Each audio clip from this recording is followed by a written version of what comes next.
it on stream. It's literally all of our favorite matchup. Gal versus DJ.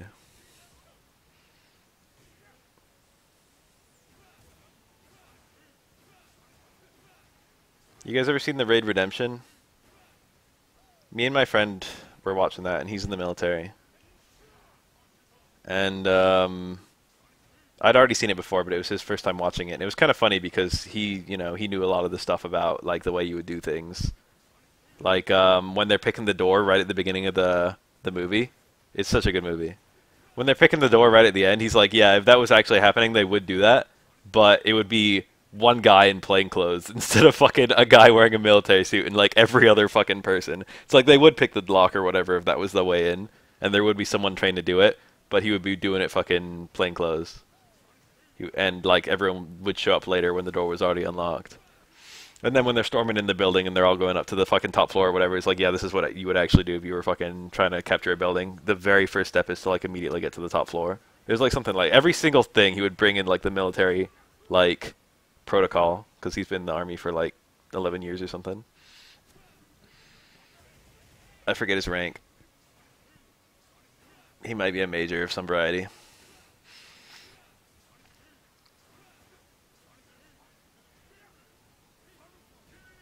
Anyway, this is Acho USF4 and then a whole bunch of characters. Here's the actual name of the title. Yeah, DJ has a pretty big jump, but he can cut it short, which is unique and cool.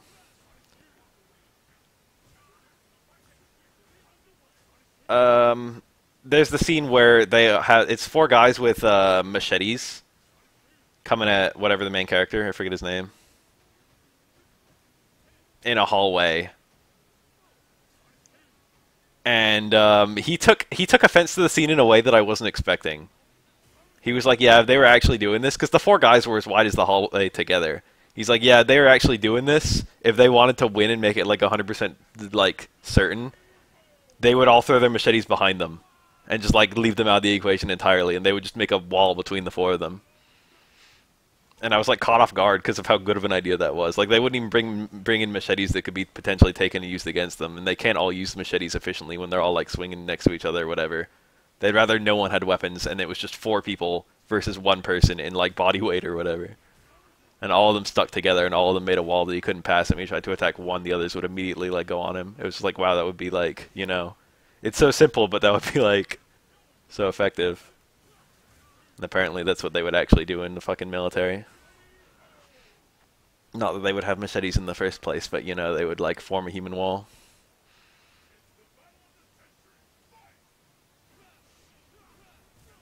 It was fascinating hearing him talking about it. He brought such funny things to the table for every scene. Oh, that was a failed EX boom, I think. That towards strong. If you hit forward plus multiple punches, you'll either get a back fist or a towards strong, depending on which punches you hit. Trade flash kick or high connect flash kick combos to EX boom, and the damage is nice. You used to be able to only get one hit of EX boom there. It was like an AE 2012 or an ultra buff or something where he got both hits of EX boom. They had to add a juggle point to it.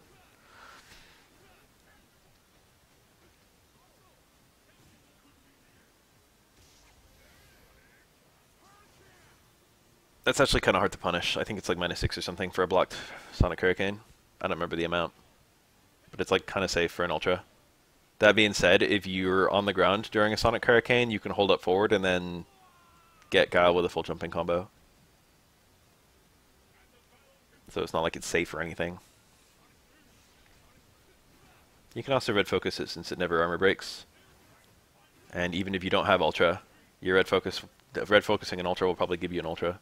You build double Ultra meter when red focusing compared to regular focusing, I think. Or it might not be double, it might be like 1.5 or 1.3 or something. It's more, anyway. That's like the little thing about red focus that no one ever talks about. Is you build bonus revenge gauge when you absorb white health. Sawada, the guy from Street Fighter the movie.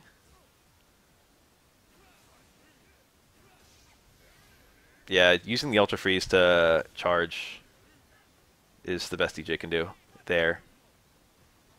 But once he's blocking it, it's already too late to get anything really nice. DJ's design is very pure. His gameplay, I mean. Apart from the knee shot, he's basically got no grind whatsoever. He's got a pretty good fireball that he needs to charge, which makes it go from pretty good to okay.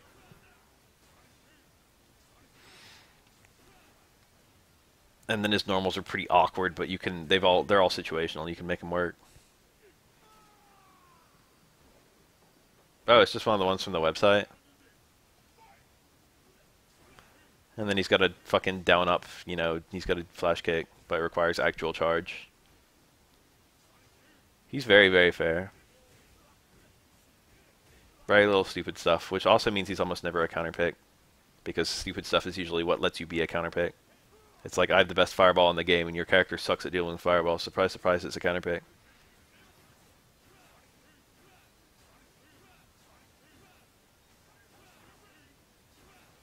There's like no way to play this matchup fast. It might actually be... It's probably a pretty fair matchup, despite the fact that Gal's generally a much better character. Gal's tier is pretty hard to call in Ultra. He's probably top half, but he's probably not top half by much. There were a lot of good Gal players, though. Like NuckleDo. Like Dominion. They were the biggest two, I think. I think there was a Japanese one as well. Well, there are a few if you count like online ones. Like Ace Irene. Ooh. Or Blue Emblem or whatever.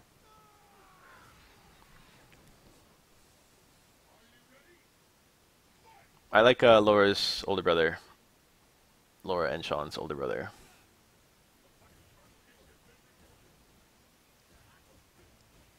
That left-right 50-50. DJ gets to land either on the front or the back, depending on when he knee shots. And it can be pretty hard to spot. A knee shot's pretty hard to anti-air, too. Cody can deal with it pretty well. Cody can back strong on reaction. If you've got a DP, it can be annoying to get the DP out in reaction to the knee shot.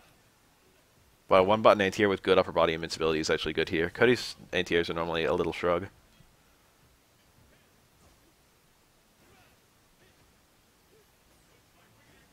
Back strong is a really good anti-air normal, but it has no horizontal range whatsoever. It's actually fucking small. There are a lot of jump-ins where if the opponent hits a button, they'll hit Cody. But if you back strongs and they don't hit a button, the back strong will whiff. That sounds like Cody to fucking Rose. Oh, I knew it.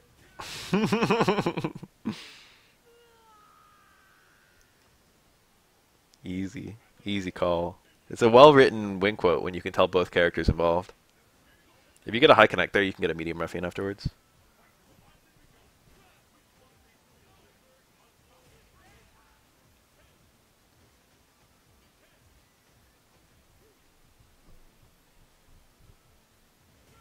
Look at that anti-air. It has an upper body. It's got an anti-air hitbox. That's these combos are cool. Oh, doing the double. That doesn't combo. Cody was probably nearly stunned there, to be honest. Especially with the counter hit Crutch Fierce at the end. Can't believe he wasn't stunned. Those combos, double FADC combos, they're not great for scaling or whatever, but they build quite a lot of stun. And then Crouch Fierce counter hit probably does somewhere in the territory of 200. Maybe more. Crouch Fierce is a cancelable normal, so it's probably not a 200 stun normal naturally. Probably more like 100 or 150.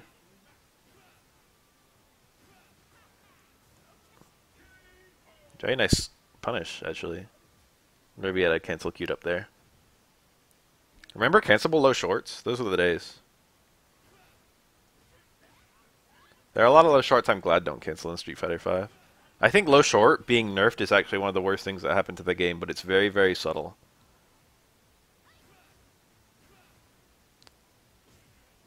It got nerfed in two ways. They got nerfed that the conversions out of it are usually very weak compared to other conversions. But then it also got nerfed in the way that you can only convert out of it usually at point blank. Almost every character can only get a combo out of low short if they're super duper close. Sweeps are unsafe and low forwards usually don't have anything safe to cancel into, and low forwards often don't cancel.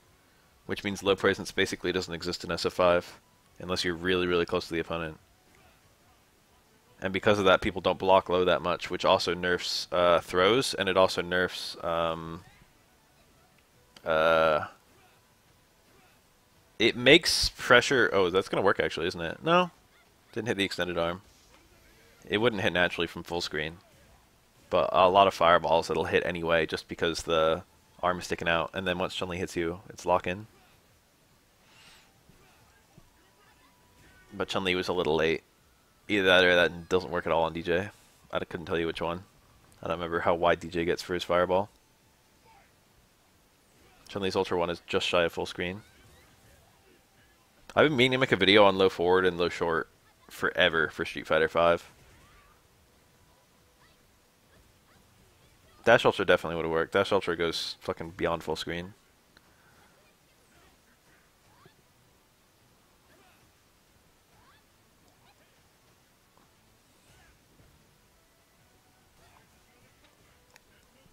There's a dank meme that people like to bring up that that works. Very nice.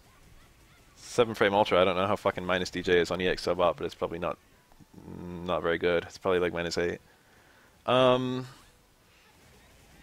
Oni is one of the only characters to acknowledge that Cody's holding back, I think. I think that's the dank meme. Anti-air focus loses to empty jump throw. The way that focus interacts with jumps is pretty clever. This is death. This is a true block string all the way across unless your name's DiCapri. No. Elena? It's two of the Ultra characters. It's not a true block string. But it's a true block string until the last hit of the Ultra, so it's mostly a true block string. I think Elena is one of them, and I think it might be DiCapri for the other. Generally, if someone's skeleton is broken, it's either Elena or DiCapri. They have really defective skeletons compared to every other character in the game. It could be a Shin Akuma quote. Shin Oni. Or it might be Cody 2. I don't remember. Oh, well, maybe that is it then. I think Shin Oni has different quotes from regular Oni, but I don't actually remember. Maybe he just has a quote, and then Oni has the rest of the quotes.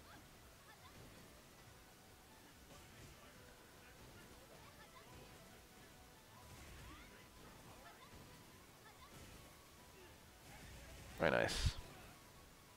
Down that crouch roundhouse is actually a little smart because it moves forward while maintaining your charge. You gotta be really careful when you play a charge character to be aware of all your moves that advance while charging. Not a huge factor anymore in SF5, but still a thing. You got stuff like Guile back short still. Works the same as it's always done.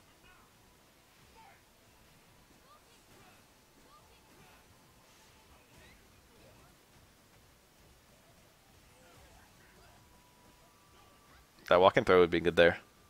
That would have been knocked down into 50-50, yeah, 50-50-ish with a stun threat. But he had to walk way too far. Double overhead from Chun-Li. No, that might have been a failed blink. Chun-Li normally wants crutch fierce there into instant legs. You can technically blink any button into crutch fierce, but most people would probably do a punch. You can blink any button except hard kick. Matching wits. He might have been close enough to the corner to get the ultra. I don't fucking... Yeah, he was, I think. Oh, no! EX legs? No. EX legs would have been good there. That would have been a pretty low scaling combo. That might have killed. Just low forward EX legs, ultra 1.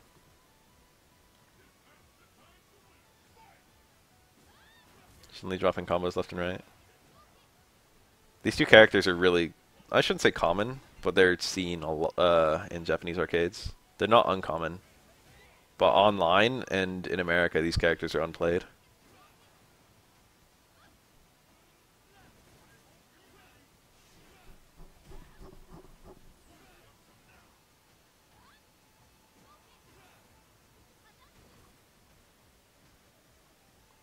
Akuma and Ken actually have very few canon interactions in the series.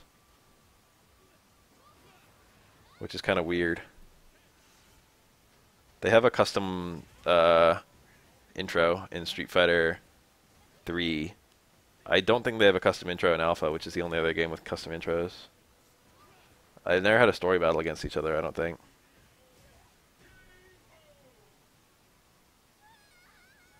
I think the only interaction they've ever had is that Ryu gets uh, intimidated or something by Akuma in Alpha 2. And then Ken is like, here's my fucking headband.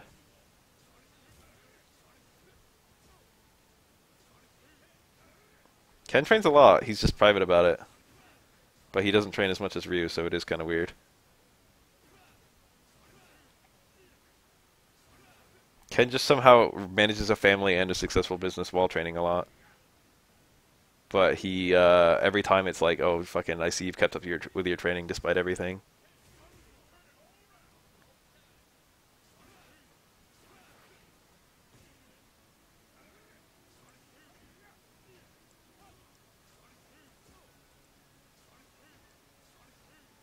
I believe this.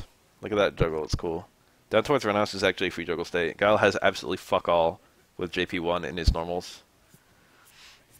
Flash Kick is, I think, also JP0.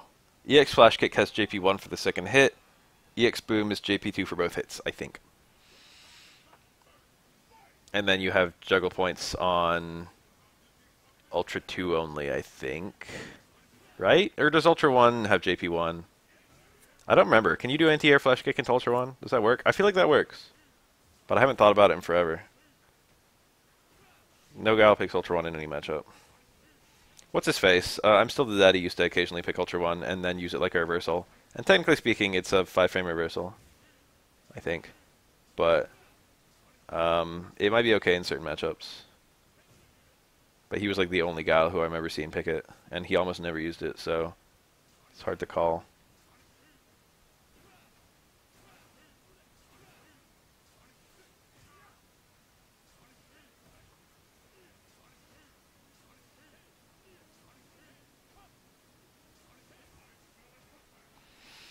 Remember Guile Dash Ultra 2?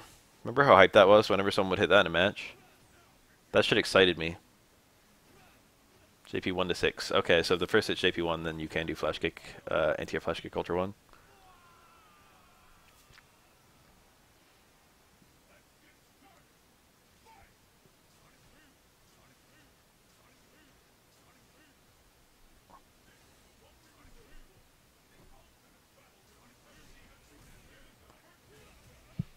Down towards Roundhouse, you can actually juggle into anything though. Usually see far fierce or towards fierce or Flash Kick depending on how it was landed. Ooh, that Stomp has a super good hitbox for that kind of thing. It still does in SF5, but it's not as good as it was in this game. I think Bison had no charge there. I think Bison natively builds a scissor kick in 3 shorts, doesn't he? I think so. Japanese children. Dash back Ultra 2? That was safe anyway. Bison technically could have woken up with teleport behind. Teleport forward. That crouch face is pretty hard to punish. Prevents Bison from landing on Guile. The Stomp is hard to anti-air, but the Devil's Reverse is pretty easy to anti-air. Ooh.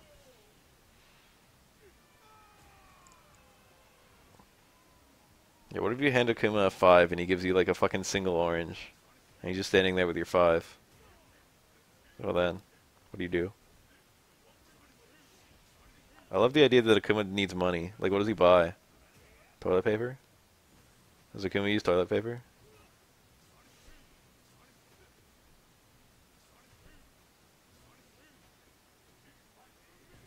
Okay, so 3 low shorts doesn't natively build it. On some characters you can do 4 low shorts, so I'm sure it works there. 5 frames is thankfully not very much.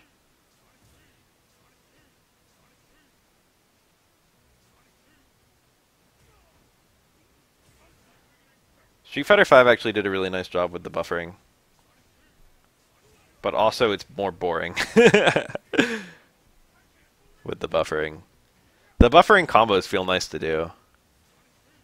Every charge character has like some combo they can do, several combos they can do, that have interesting buffering. Like the Chun-Li stand strong low forward bird kick, or the Guile stand strong low strong flash kick, or like Fong's are pretty easy.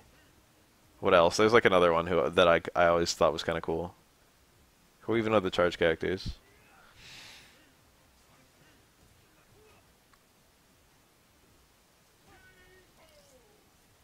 Urian has a lot of cool ones with his fucking stand normal headbutt loops. Those are cool. And just with stand strong, low strong headbutt actually. The buffering combos feel pretty nice. But also, like, they've removed the need, like, charge characters used to have two different combos, one for when they had charge and one where they didn't have charge. But now you can just always go for your fucking charge combo for most scenarios. So it's less interesting, but also it's easier to balance and more fair. And it does feel good anyway. It feels like they were shooting for making some tight buffering combos. Oh, Guile's corner stuff now with the V-scale has really cool charging, actually. It's got some really nice buffering on that. They're not super duper hard, but they do feel like they need a little bit of learning. That focus release is actually not nearly as bad as it looks.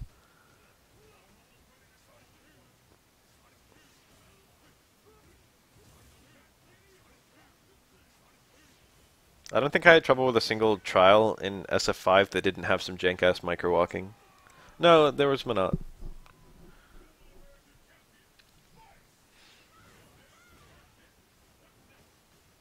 Thankfully, compared to other Street Fighters, it's pretty easy. I shouldn't say thankfully. I have no opinion, positive or negative, about the easiness of the combos as it regards to trials. My main complaint with the trials is there's too damn few of them. But now they've added quite a few, so it's whatever. The combo routes are really the issue with the trials. The difficulty is fair.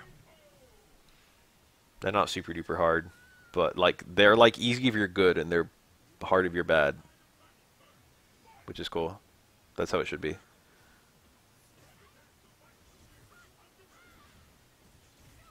And they're practical, except for the Season 1 trials.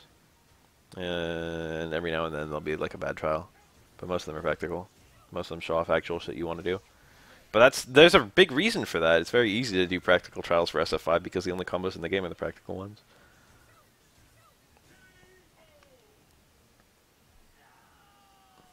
In this game, it's like Ryu's trials are mostly practical except for like 2 of them. And then everyone else has really goofy trials. It's actually pretty hard to do anything about the EX Claw Dive. It's really easy to do stuff about the regular Claw Dive, but focusing, the EX Claw Dive has a much bigger grab box, which you might not immediately notice if you're not a Vega player. So focusing to deal with the EX Claw Dive is not very good. Especially because you come down with 2 hits if you do a Claw Swipe, which is not a huge issue because you could focus and backdash the second hit. But if you get a forward dash animation, you also get forward dash invincibility, which means you're not invincible. Which means you get hit by the second hit. So you only have like a 1 and 2, or it depends on how you do it and where Vega lands. That was a fail ultra! That would have killed. Walking car throw sealed the deal. Vega's okay against Viper. For being like a super heavy pressure character, you would think that Viper would be really good against Vega. But Vega's air dominance, if he's mid-air as well, is actually pretty useful. And then he's got low forward to low profile. And he's got the backflip, which resolves fast enough to make some of Viper's important stuff whiff and render her punishable. Like Viper can't cancel a Seismo that isn't blocked or doesn't hit, for example. So Vega seems like the kind of character who would be miserable blocking a million flame kicks, but he's only a little bit miserable.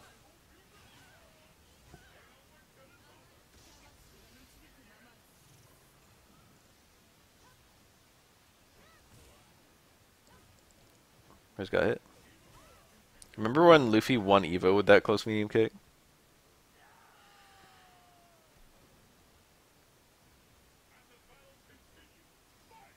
That was like the precursor to SF5 right there.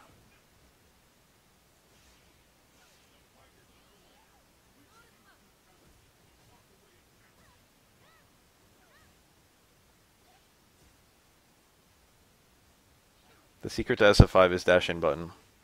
I used to always bitch about how I hated dealing with it, but I've gotten marginally better at dealing with it, but more importantly, I've started doing it. And it fucking works. It works all the fucking time. Don't like how far away you are from the opponent. Don't like that they're not currently blocking a normal. It's easy, just dash in medium punch. Then every now and then do dash and throw if you feel like it. Free wins. Let's have throw.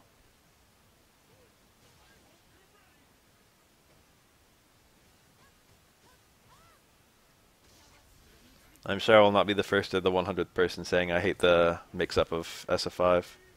I don't mind the frame trap mix-up, it's fine. It was in this game as well, and it's in Street Fighter 3, and it's in Street Fighter 2. The only problem with an SF5 is it's the only mix-up.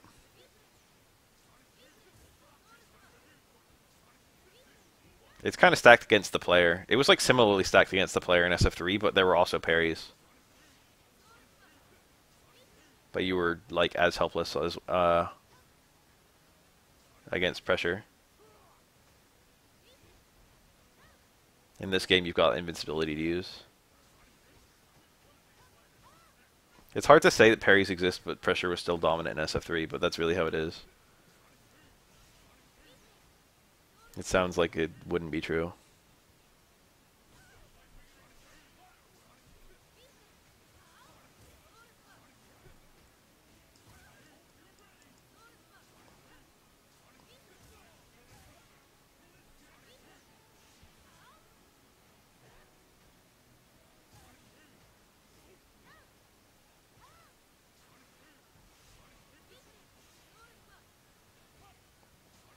I think Urien feels very stiff in SF3. Like the stiffest of any character in the whole game. Makoto feels pretty stiff too. Those are like the top two stiff characters in my opinion. Most of the characters feel really fluid in Street Fighter 3, considering how old it is. It's a stiffer game in general than like Street Fighter 4 or 5. Rose will probably get hit by that. That's some good shit. That was like a weirdly good decision because Rose couldn't do anything about that. He was just wasting time getting charged and fucking potentially catching something Rose was doing, like a fucking drill or a jump or whatever.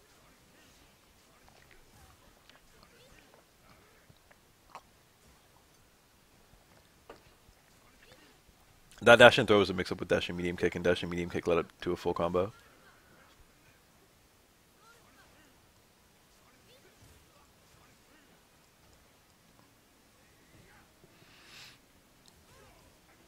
EX drill, FADC backdash. Very safe wake up. Only punished by jump. Jump back, I think. Maybe jump up. FADC won't come out if the fucking drill whiffs, but EX drill actually whiffs decently fast. Faster than the DP anyway.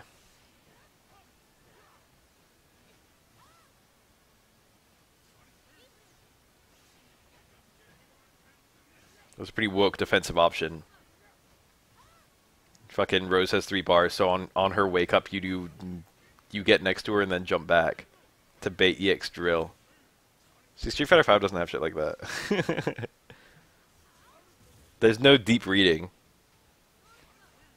The footsies are very pure, which is cool. But the lack of the crazy scenarios like that, that's not gonna work, I don't think. It did work. I should have had faith. For some reason I thought he'd be able to land and block it. I thought it would take longer to hit because he was so far away. But she did it really early.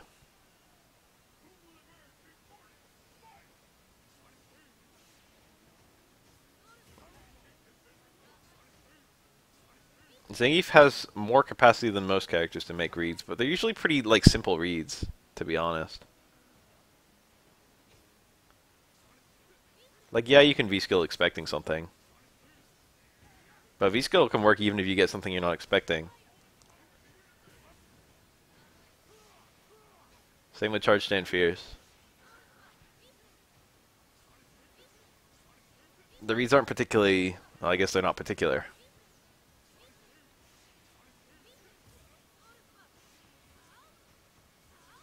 Meaty jump back or meaty jump up to bait certain reversals wasn't common in this game, but there were a lot of things you could bait like that.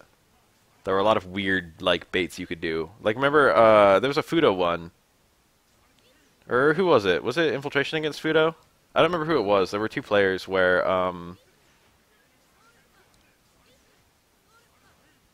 it was Fudo versus a Ken.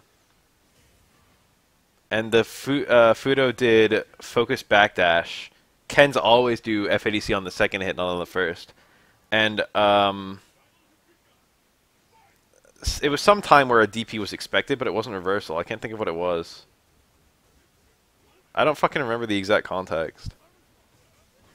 But he like focused the first hit. It was like it might have been during the Evo that Fudo won. No, because I don't remember a Ken there. There might have been one. I don't remember. It was in Fudo's little period of dominance. It was even no, yeah, it was Ken. But he did he focused the first hit of Ken's DP, hard DP, and then he backdashed before the second hit could connect, and the second and third hit of Ken's DP whiffed. So even though Ken had the meter, if Fei Long did raw backdash, the second hit and third hit would hit him. And if he just did raw, if he just did like, I don't know, by focusing the first hit and backdashing the second and third, he actually made them whiff without getting knocked over, and thus removed the FADC window. So he got to punish it like an actual DP. I think he did just raw Ultra 1. It was like a really cool read though. Fudo in general is extremely smart. Imagine how fast Viper would destroy SF5. Everything about her. I don't like that starter. It's double Ultra. Maybe she's just done an Ultra 1 there. The way this guy's playing, he's already got almost full Ultra at half health. He's absorbed a lot of white health. To get full Ultra, you have to lose the equivalent of 90% of your HP bar.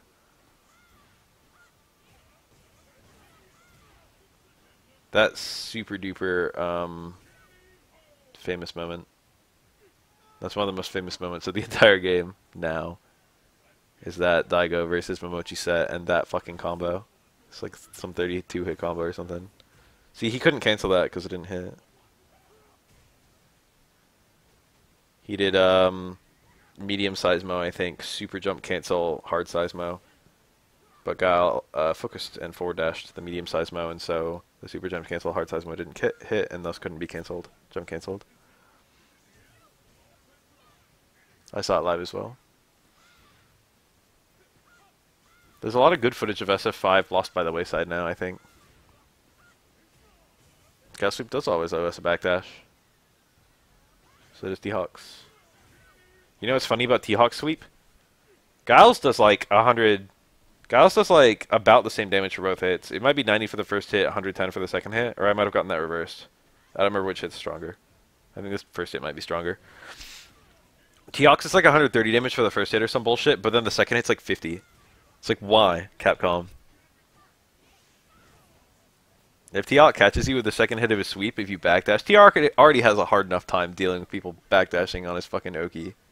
He is so shit at catching backdash. But then if you catch it with his fucking pre-programmed fucking backdash catcher, it does 50 fucking damage and they can just backdash again after they wake up from that. He actually has decent Oki off of the second hit of sweep, I think, compared to the first. But it's like, why? Why is it 50? The middle footage is super lost. You just gotta search the right things. A lot of the Canada Cup Pro Series, or whatever they were, I don't remember the names of them. Canada Cup had a bunch of, like, long sets that were, like, first to 7. -3 on block is pretty good. T-Hawks is a lot more unsafe. Most people treat T-Hawks like it's safe, but it's because it has really high pushback, but it's actually like -6 or something, or -8. Was it actually -7? I said -6 or -8, but it's -7. Yeah, I like realized, I like played a lot of Ryu versus T-Hawk in Super Era. And I found out that, at first it was like, oh, Ryu's Super will punish T-Hawk Sweep. And I started doing that, and there was like, oh, Ryu's low 4 will punish T-Hawk Sweep. Oh, Ryu's Sweep will punish T-Hawk Sweep. And I was like, oh. Simplifies things quite a lot.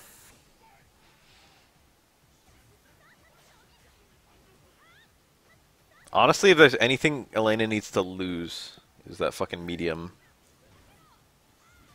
spin scythe. No, Link's Tail. It's the most busted thing she has. I have a really fast fix for Elena. I have a bunch. Elena's stupid in this game. She's like top 1, top 2. but I have a couple fixes that would make her a very fair character very quickly. The most important is that her EX overhead and her her fucking low, Link's tail, should both only be an overhead and a low for the first hit respectively. It is so stupid when you get hit by the fucking the first hit, or you block the first hit successfully and then get opened up by the remainder. Especially Link's tail, because you don't know if it's going to have one hit, two hit, or four. And if you start trying to punish it, you get hit. Because it's low, so it pierces auto guard if you like try to stand. Even though it's a true block string. It ends up being really dumb to punish. It's like actually really hard to have a punish that punishes any version of it.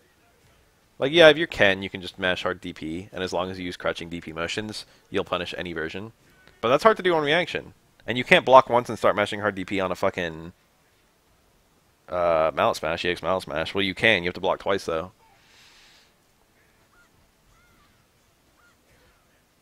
It's so common to see someone block the first hit but not the second for either mallet smash or Link's tail. If I was going to fix Elena in 1 second, I would just kill fucking... if I only had room for one change, I would just kill EX mallet smash combos entirely. It's a mistake that move is +5. +4, I think, actually. Healing needs some changes, but like it's never the actual busted thing about Elena.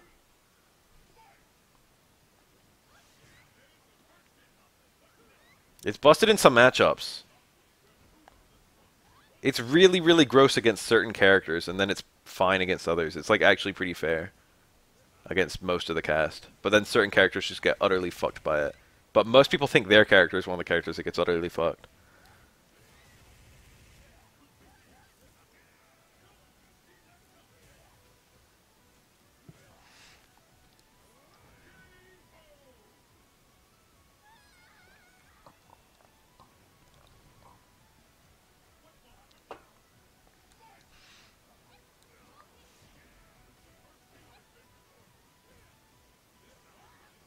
That was a really meaty pull.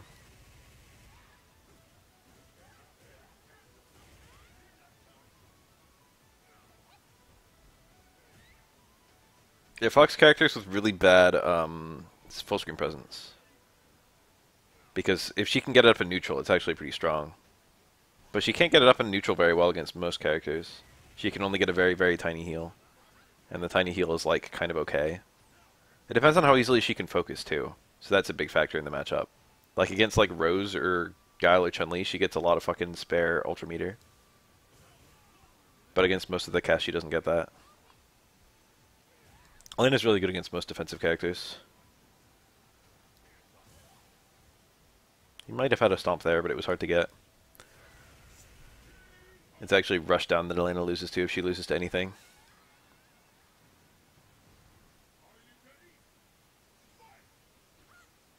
Her DP is actually very good, as you probably would guess, since she's nasty and busted and broken. She's got a 4-frame DP with good invincibility and a decently high hitbox. Elena has like 3 things that are like she's got like 5 like even matchups. Like they might be a little bit in the favor of the opponent. The matchups I had the biggest problems with were Evil Ryu, which is just because it's Evil Ryu, Yun, Seth, and Rufus isn't fun. Rufus might be okay. Rufus might be a 5-5. I didn't like it, but Galtu had good success with it. I shouldn't say good success, but he made it fair. But for a lot of those characters, like Elena was one of their worst matchups, but they were Elena's worst matchup.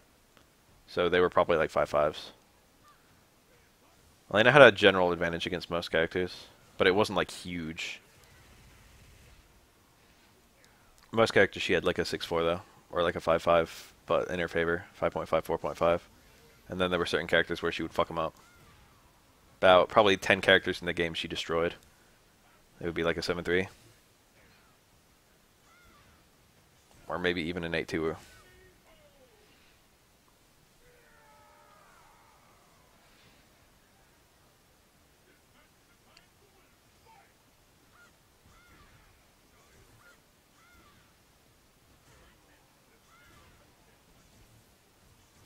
Elena usually won in neutral.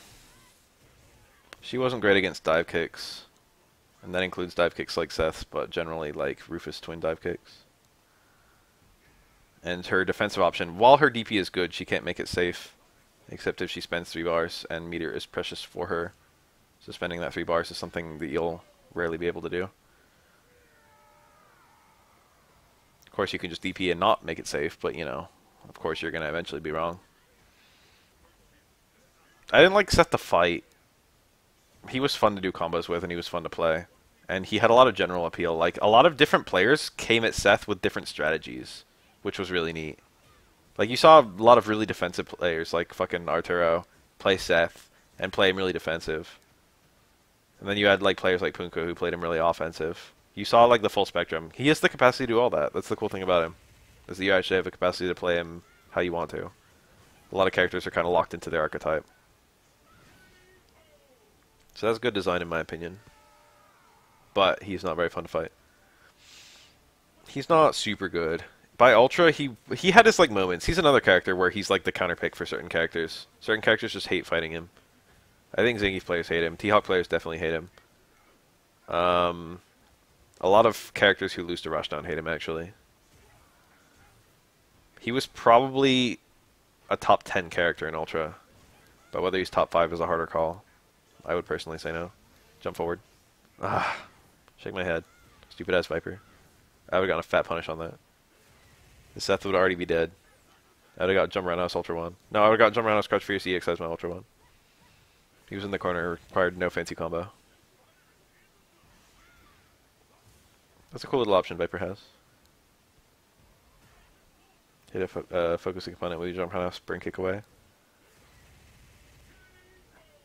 The 4 Ultra characters. Are you perchance forgetting someone? There were 5. They tried to balance the Ultra characters, it was just hard. Didn't bother balancing them, they only had 1 patch.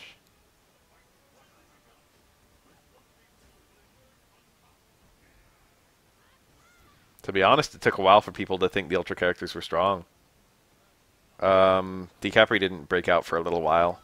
There were like no good DiCapri players for a decent amount of time, I think. Poison had immediate success, but no one played her. A lot of people were like, hey, Poison feels pretty strong, and that was that. But like, she didn't have a main. Berlento had immediate success, but he ended up being one of the worst Ultra characters. He's not like super duper scary. He's like pretty fair. Elena took a while to take off. I was like one of the first Elena proponents. I was like, Elena's one of the most busted characters in the game, and soon you'll all see. And then eventually everyone did in fact see. Who else? Hugo? Hugo is like bottom tier day 1. Everyone was like, wow, this character literally sucks. He's unusable.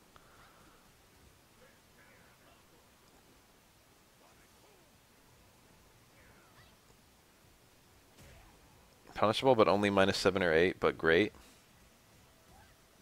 I don't know. If they're great, they're usually great because you can combo them. Laura's medium elbow. That's a great move. It's like -7 or 8. It's not great in neutral.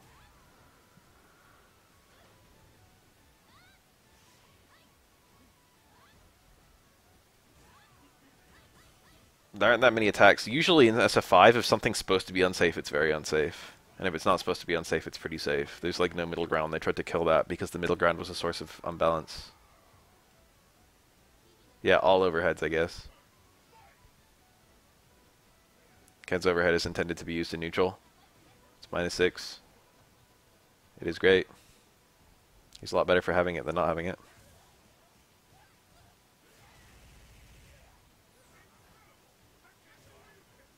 That DP was safe, or rather he can FADC it on reaction to it being locked. That.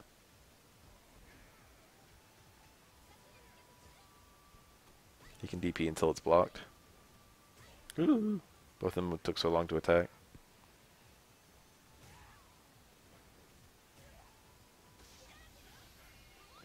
What do you mean learn 7 to 8 frame punishes? It's usually just your confirm. What character do you play? I'll tell you your fucking 7 to 8 frame punish in 1 second.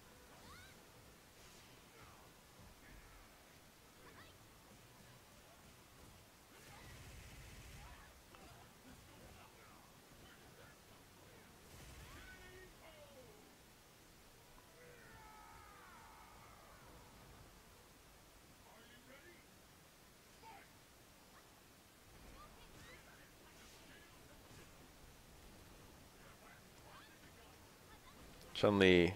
Crutch, medium kick, medium bird. Hard bird works, doesn't it? Depends on the range, I guess. Back fierce works as well. And if you're point blank, you can do medium punch into crutch, medium kick. There you go. That's it. That's how Chun-Li punishes -7 stuff. -8 stuff.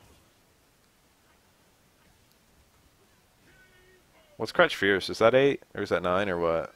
What's Chun-Li's crutch fierce startup?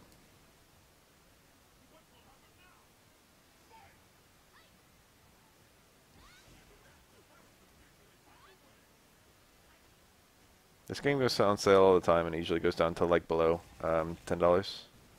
Check Green Man Gaming.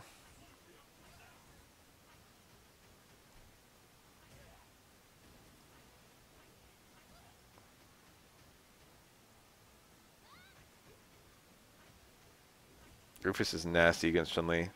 Rufus is really good against this kind of character. She can't easily get charge.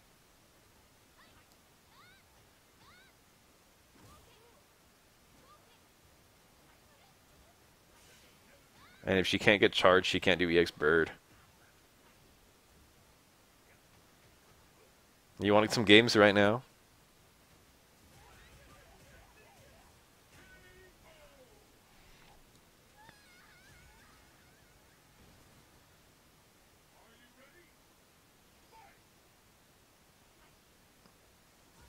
These characters debuted together in Vanilla, and so arcade matches with these two, before Vanilla console release was out, arcade matches between these two were very common. These were the two characters that people played a lot in Japanese arcades. People kind of ignored Forte, and Abel was popular in America but not Japan. People played these two like crazy in Japanese arcades though. Oh.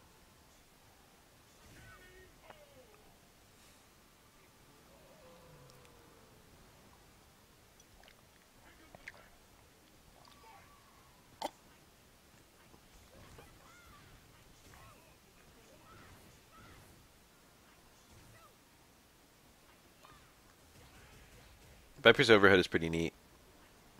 There aren't that many overheads like it. It's got the rare high profile. Most high profile attacks just go over lows, but Viper's goes over most mids as well.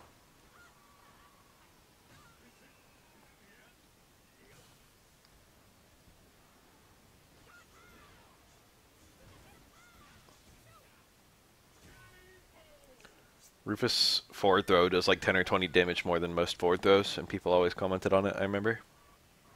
It's like barely more, but it feels like a lot. It's like how young Zeku's back throw does 20 more damage than most back throws. That's also like barely more, but it feels like a shit ton. You look at the damage it does compared to other throws, it's like holy fuck. Look at that, jump back. He dive kick too. I don't think dive kick changes the angular momentum of jump back. The super. That's the one time you ever see Rufus super. Is Galactic Tornado on a cornered opponent. In round 3 or round 2 with Rufus up. Fun fact, he didn't even do the optimal combo. You can actually do another Galactic Tornado into the super. I don't know if it does more damage than some command throws. I think they buffed the damage on all the command grabs, didn't they? Young Zeku does 160, and the next weakest command grab I can think of is 170. Yeah, he definitely wanted the kill super. He's like, yo, check out this super. Supers are very underutilized in this game. I shouldn't say underutilized. They're utilized about the right amount that they should be. It's more accurate to say they're not very good. Supers are actually extremely good in this game. If I'm going to be accurate, I'm going to say they're outclassed. Supers are very outclassed in this game. There's so many things to spend meter on. Super is one of the worst. For most characters. Even though supers themselves are actually probably some of the best they've ever been in the series in this game. It's just like, well, you know. That was one of the things that SF5 tried to change, and I would argue they actually successfully fixed that. So they made supers a lot better. EX moves are about as good as they were, but supers costing 1 bar less is a really big deal.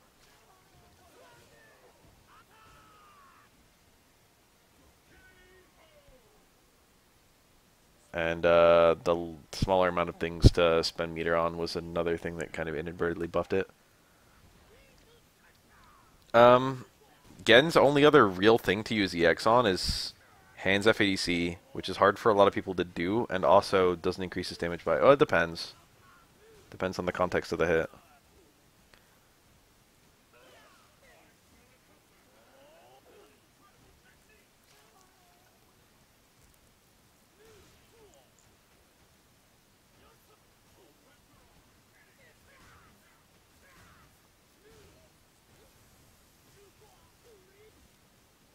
EX Hands is... I don't know if I call it one of the best moves in the game. It sets up Ultra 2. That's cool. Leads to some nice damage situationally if you're close. You get a 1-bar combo extension, which is nice. It's safe. These are all nice things about it. EX Troll is a meme. EX Dive is a meme. EX Uppercut is okay. And his only meaningful FADC is Hands FADC. Also, he gets a ridiculous amount of damage out of Super, which is what I should have said immediately. Both his Supers are really, really gross. Setting up Ultra 2 is nice, but it's like a lot of people didn't even pick that Ultra. And even if you picked it, you don't always have it. And even if you fucking land it, it's, you know... The one mix-up is the stun is really strong, but it's strong if you get the mix-up. But it's easier to get the mix-up than not if you know Gen. It's actually quite a strong mix-up. It's like not just a 50-50. There's multiple levels to it. It was on and off. It's not like there were that many Gens anyway. I think 2 is the better one come Ultra. But you still saw both depending on the matchup.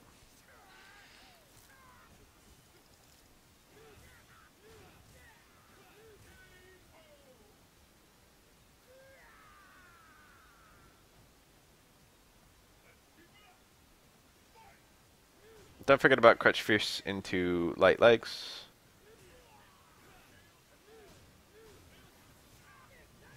Crutch Fierce, Light Legs, Crutch Jab, Light Bird Kick.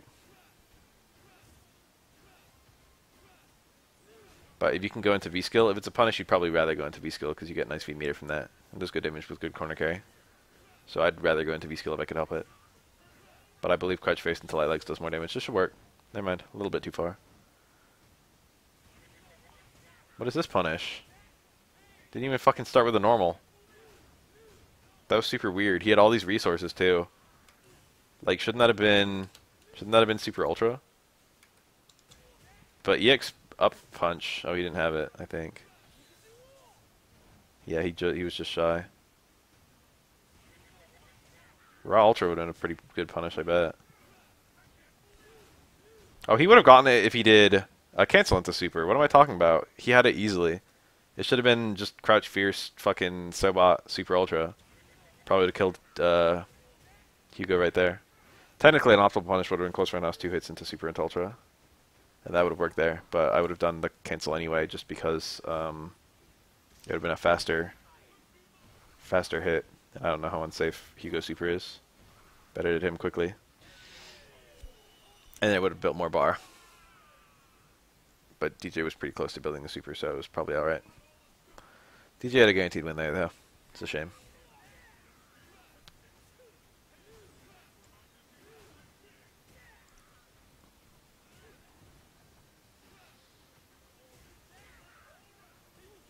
Jump medium kick. That's a good normal. Probably, from a hitbox perspective, I think it's his best neutral jump normal.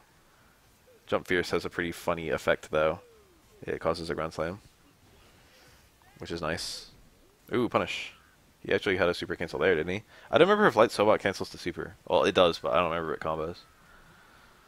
I think it does. It might not hit properly. Light Sobot knocks down on the first hit, which the other two don't.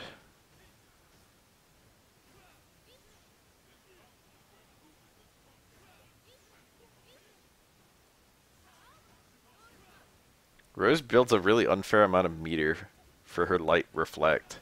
It's to incentivize you for actually doing it instead of the medium reflect. And even with how much it builds, Rose is still mixed up between the two. Because they're both useful. But it's weird that she can get that much meter versus an opponent with a fireball, but she can't use it at all against the person without a fireball. Oh shit, the V-Skill combo is really strong now, I forgot.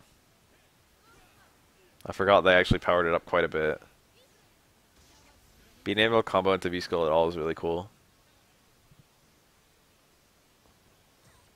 But it does more damage. Obviously, you can cancel into it now, but it also does more damage than her V-Skill prior to Season 4.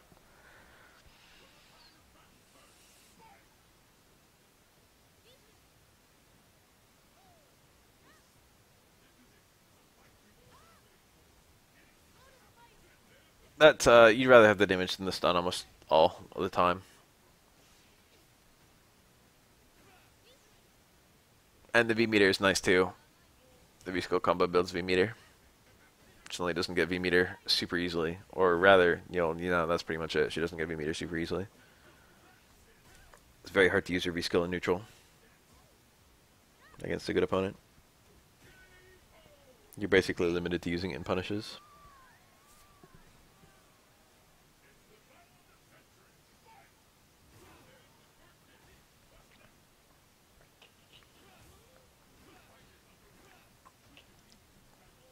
The biggest reason no one played DJ is that DJ is probably not very good. He's probably a bit better than people thought back then. He's also not very interesting. He's also quite hard to play. What are some other things? That's like most of it right there.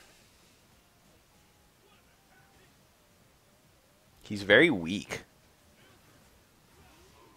Yeah, the FADC combos are limp, but like his other combos are limp too. 2 crouch jabs into crouch forward does like less than 100 damage. That's like your B&B.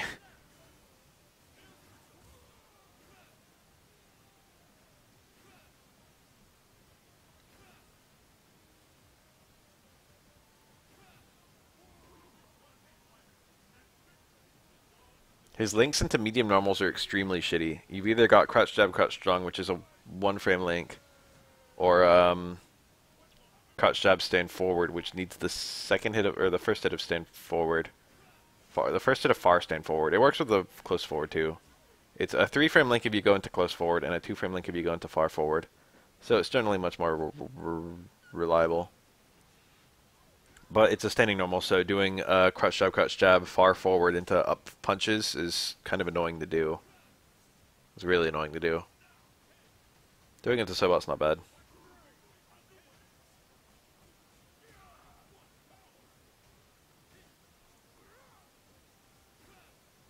His combo extensions are pretty shitty. It depends. His EX up punch combos are actually pretty strong.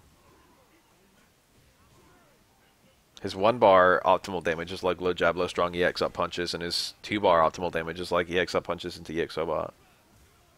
Yeah, final rounds match. But landing EX up punches is actually way harder than you would probably think. Because it doesn't combo from lights unless you're really close.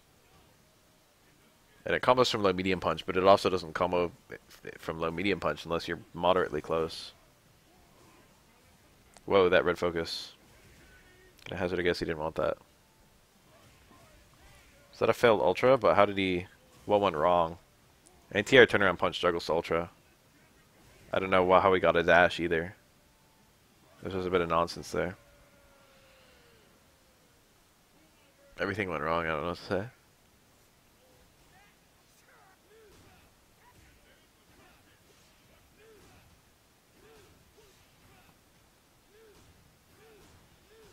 Yes. In the corner, everything changes. In the corner, you can do stuff into EX Fireball and then close forward. And I think that ends up being super duper optimal. The damage on that is actually insane. Any character who has an EX Fireball that doesn't knock down usually has a crazy corner combo with it. I did a video on that once long ago. DJs are actually amazing. DJs are really good because he can loop them. He can do as many EX Fireballs in the corner as he wants. Some characters can do that, some can't. Ken doesn't have a good loop with his EX Fireball in the corner, I don't think. Oni has one, but it's not great. It's hard to do, and it's also not super duper damaging. Rose has an okay one. It's not great either. Evil Ryu has a really good one. Who else has a Fireball that doesn't knock down? EX Fireball that doesn't knock down. Gouken doesn't have one at all. Gouken can't combo into his Fireball. Except from fucking Crouch Fierce. Or Juggles. Yeah, Ken has to like link DP and stuff. Or jab. And jab his jab doesn't combo into his EX Fireball. So you gotta do jab into like a link into another EX Fireball, and then you get net pushback. If you're canceling straight into EX Fireball, you don't actually get pushback. But if you've got a link, you get some pushback.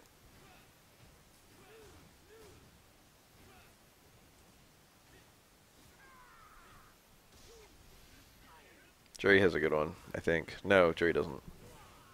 Jerry's might knock down, actually. Jerry has a good block string. That's it.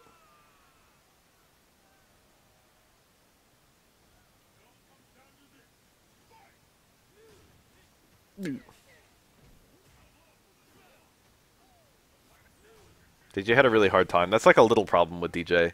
After this jump back roundhouse, what could DJ have done? A lot of characters aren't great here, but like, look at this. DJ has no normal he can cancel, and all of his special moves are too slow to combo raw. Like, Kenny could drill there or something. A lot of characters could land and do something or other. But DJ, maybe he could. Sweep will be too slow. Stand roundhouse might work. Raw super would work if he had the charge. But like, that was pretty much it. Low-key, the stupidest thing about DJ is his crouch fears.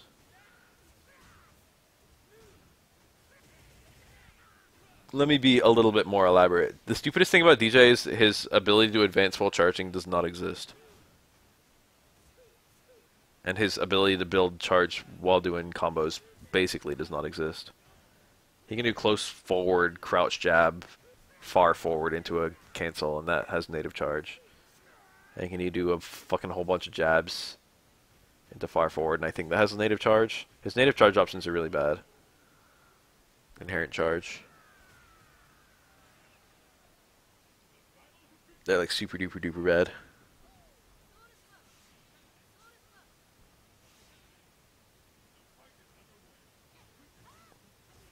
Rose gets quite a lot as well.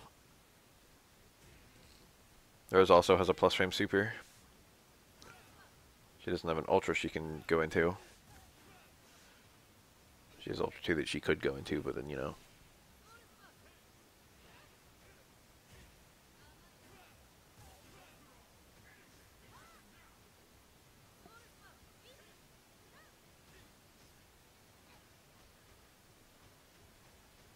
They were too modest on balancing ultras in this game. That was like a consistent thing for the whole lifespan of the game. Very rarely did they actually make two ultras fairly balanced against each other. A lot of characters would just have a bad ultra and they just stayed bad forever. And Capcom never really fixed it. They were like, oh, we don't want to make it too strong or whatever. So Kami's Ultra 2 was just Kami's Ultra 2 for the whole time. Ryu's Ultra 2 was just Ryu's Ultra 2 for the whole time.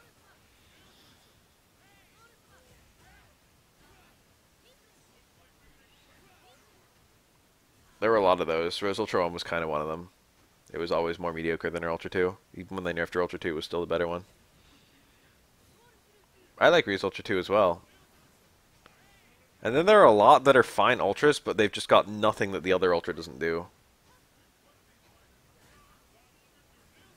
Like, Sagat's Ultras basically have exactly the same function. Ultra 2 is probably slightly better, but it depends on the matchup and it depends on the player.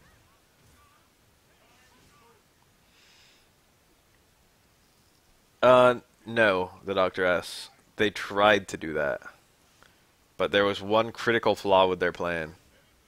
In order to buff... This is actually hilarious. How stupid this ended up being. So Ryu's EXDP is 2 hits, and you can F-hit AC either hit. So it's like... in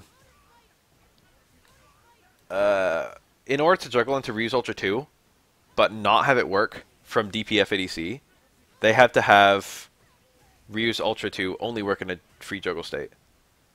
So what they decided to do was a 3-bar setup where if you FADC the first hit of EXDP, you get a free juggle state, and if you FADC the second hit of EXDP, you get a JP1. Because it adds 1 per hit. And what ended up happening was, yeah, you can do EXDP FADC Ultra 2 and get the full connect Ultra 2, but you have to FADC the first hit, so it's like fucking 100 damage for the first hit or 60 or something. It's like not that much. And you spend 3 bars to do it. But also, because they did it that way, Ryu ended up getting EXDP first hit, FADC, jab DP, because it's a free juggle state, the jab DP suddenly combos, and then you get a jab DP in an anti-air context, because of that juggle, you get an Ultra 1. So you end up getting, because they buffed that Ultra 2 combo, Ryu ended up getting more damage out of his Ultra 1.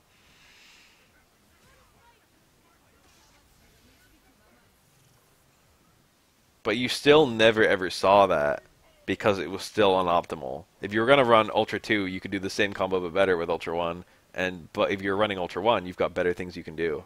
You'd still prefer to use 2 bars instead of 3.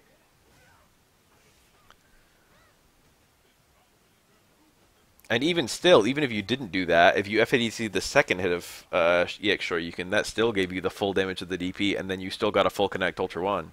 Because Ultra 1 in a JP1 scenario will get all the hits. It's only JP2 and beyond where you start losing a hit.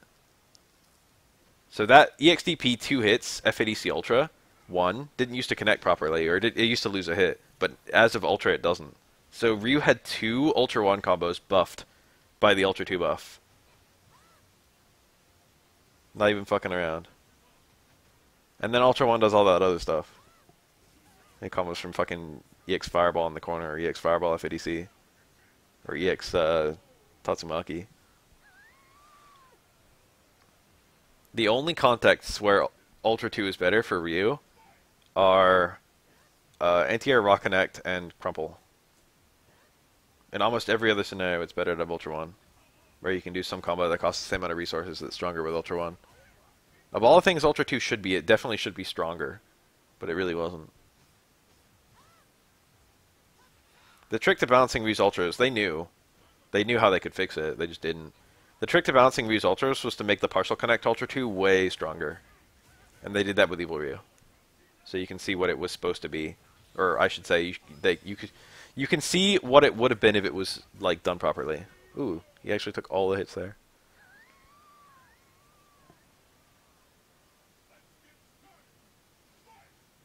Hard you can just mash. It doesn't require any sort of timing anymore. It used to. All the other versions require careful timing. It's due to some silliness with how they balanced the hard knockdown of EX. It's due to a buff slash nerf for again. There used to be the EX one you could just mash, but then they changed it around. It does like barely more than most ultras. It does about the same amount. It does like low 500, which is the higher end, but not as high as it gets. It's very easy to combo for how strong it is, though. It's not like an OMG super strong, what the hell are they doing ultra. It's just like a pretty strong ultra. But really, it's way too easy to land for that kind of ultra. Granted, you'll usually be getting it in partial connects. But Evil Ryu actually has a decent way of, a couple decent ways of landing it on the ground. Between Red Focus and his Stomp, or EX Fireball FADC. He can get a full connect without too much trouble. So it's not like fucking, you know, regular Ryu can't do that with his Ultra 2. He has like fuck all for setups. But Evil Ryu actually has decent setups for a full connect. In addition to getting pretty similar damage to his Ultra 1 in partial connect. And then as icing on the cake, he also has a full connect Ultra 1, which Ryu doesn't have. Where you charge it and then you get in a little animation. And it's noticeably stronger than his regular Ultra 1. So both of Evil Ryu's Ultras are better than Ryu's.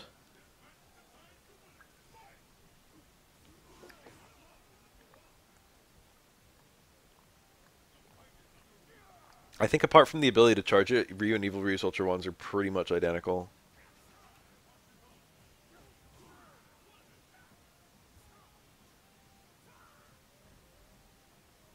That's funny because I think Oni's Fireball Ultra is a jank mess.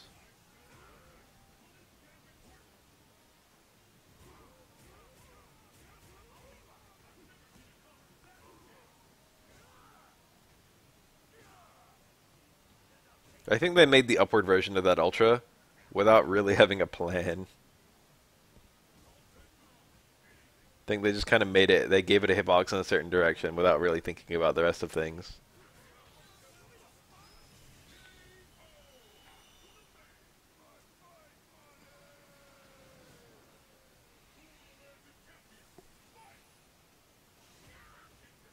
Yeah, it wasn't wide enough. It was already hard enough to get all the hits as a follow up from a DP, and that was its one. That was its one niche at first.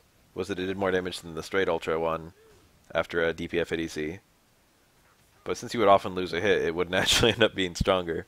And then eventually they buffed the straight version to be as strong as the upward version, so now they do the same damage.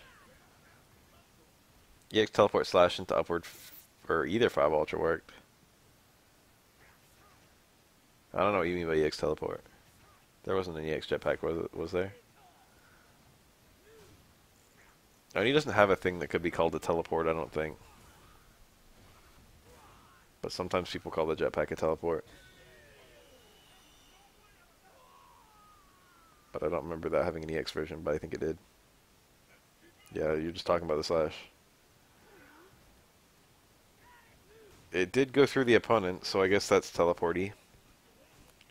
The medium one and the X one also went through fireballs, which is also pretty teleporty. He slides like Akuma's teleport, so that's teleporty. I'll give you a pass on teleport for that move. The slash threw me off. I didn't know you were talking about the same move.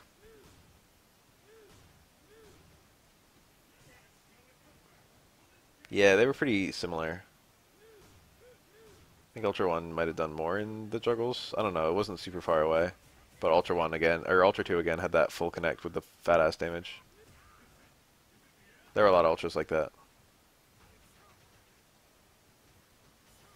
Gabriel is another one of those characters I was mentioning earlier where they have two Ultras that are both really good, but it's just that people always pick the one that was marginally better. So you like saw like one Evil Ryu Ultra 1 ever, even though it's not a bad Ultra by any means. It's just slightly outclassed by the other one. And I mean it when I say slightly, they're actually pretty close. One thing that Evil Ryu could do that a lot of people didn't know because it was an Ultra 1 exclusive setup and no one ran it was EX Fireball, EX Red Fireball, FADC Ultra 1, which was a 1-bar Ultra setup that worked anywhere on the screen. Ultra 2 had no 1-bar setup, but you could do Stand Strong EX Red Fireball Ultra 1, and that was pretty fucking strong. Empty jump. Should have tried the other super.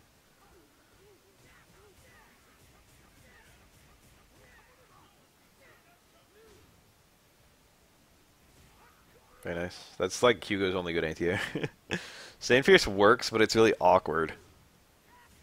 It's very awkward. Careful timing on that one. Very nice.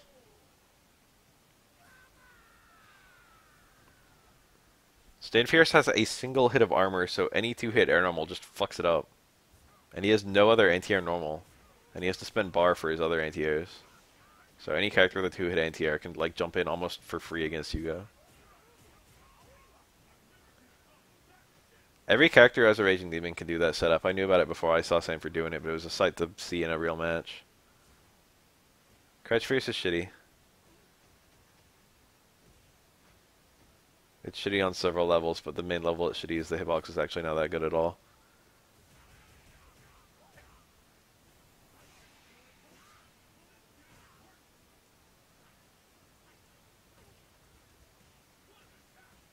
It looks like it would be a pretty good anti-air. Look at that fat ass jump on Crane style. It's not even Crane style. We don't know the fucking style it is. I think the game calls it. I don't remember. It might be So style and Key style. In Japanese, anyway. Key style is the one with this that I just called Crane. A lot of people call them Mantis and Crane, but some people call them Snake and Crane.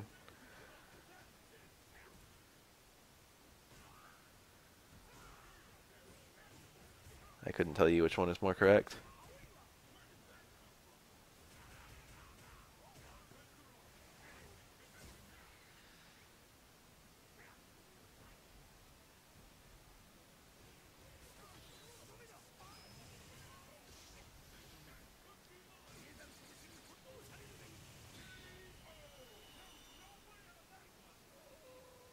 Don't look at me.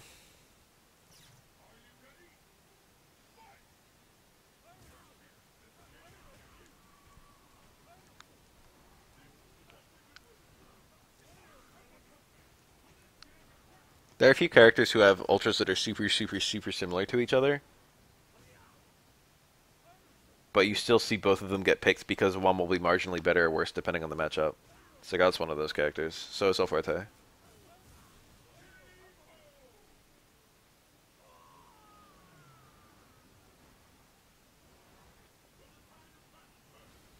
It's really cool when a character's different ultras completely change the way they play. Gen is one of those characters. Gen has 4 fucking ultras, and all of them are extremely different. And the ways of landing all 4 of them are extremely different. Super sets up all 4, which is nice. I don't think I've ever actually seen someone do super into the dive kick ultra, but it does work. It's hard to do though. It would theoretically be optimal if the other ultra gave you a mix up to kill, but the dive kick just killed. Nice, cool, nice to have you.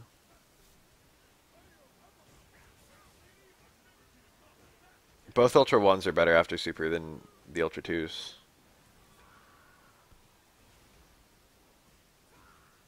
I should say more conventionally good, since Ultra 2 after Super is still fine. The one where you get the high damage and stun. The high white damage and stun. It's still okay, it's just not reliable.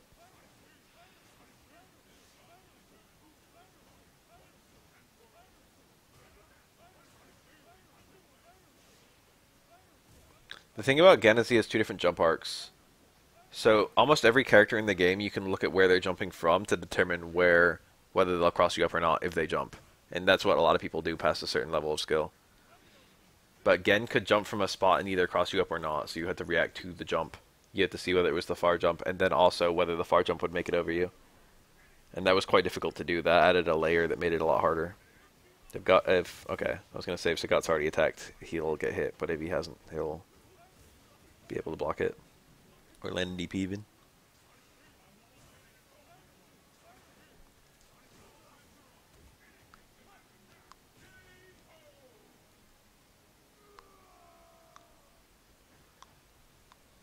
What people generally did was they did it so they tried to space it to the range where the cross-up medium kick in Crane would like land directly on the opponent's head, because people were really bad at scoping that angle. It's a really good jump arc. A big jump arc is generally better than a small jump arc, but having a big jump arc that you can't alter with some kind of like air move is bad, because you're just committed to it for a really long time. Nice little pickup. One of the most, one of the biggest enemies, one of the main reasons Sagat was considered broken in vanilla was that he could get jab DP anti-air that would trade, and then he would be able to juggle towards Roundhouse into Ultra for a free Ultra. And Sagat was like the man to kill in Super. It was like, fucking, what are they going to do to make Sagat fair? And they removed Ryu's trade Ultra, generally. It actually still exists in a few contexts, and you can react to them. You can force them. So it's not completely gone. Sagat they just left in. They just nerfed Sagat in a bunch of other ways. They're just like, yeah, Sagat can have these still. And I still remember, people were like, is Sagat still good?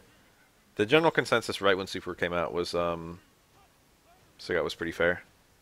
He was like obviously nerfed to the ground, but still an okay character. That was the consensus. It's like, yeah, he's way worse, but also like he's still got all the tools he needs to win. No Ultra. It's hard to do. Ultra. It's a one-frame juggle into I think both Ultras. I don't remember if they're actually the same speed. That was weird. That was a weird combo. And his ADP is just fine. It's got like the recovery. It's 3 hits, but it's got like the recovery of Ken's jab DP. That was like a combo into Crouch Fierce, wasn't it? I didn't think that was fast enough to combo there. That looks... Crouch Fierce and Stain Fierce have the same animation almost. But Crouch Fierce starts and ends in a crouch.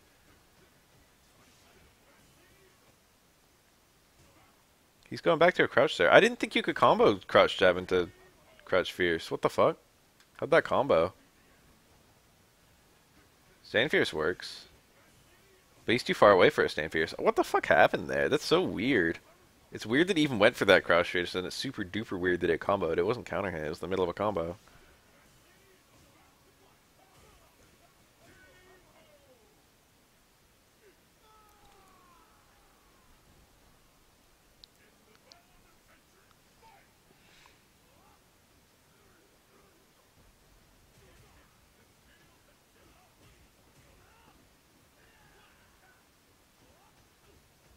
That might have been a safe jump. Sagat's pretty easy to safe jump. He's got 5-frame uppercuts. Even the EX one. Pretty easy. He's a bit strong. But that's 2 frames of leniency.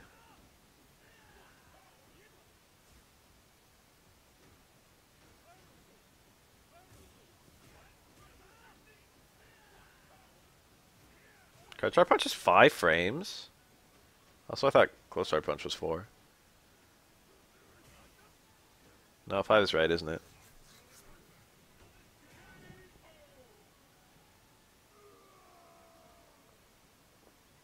Crouch Side Punch was 4 until Ultra, I think. So it was always a 1-frame link into Crouch Strong. And then in Ultra, it's just a quality of life change. It's like, here you go, here's a 2-frame link into your main fucking damage link. Nice. Also, Guile has no 3-frame normal, so Crouch Jab is a 1-frame link into itself prior to Ultra. Of course, you can just chain it, but, you know, you have to get the link in order to cancel it. So it was annoying as hell doing Crouch Jab, fucking Flash Kick prior to Ultra. Now it's pretty easy.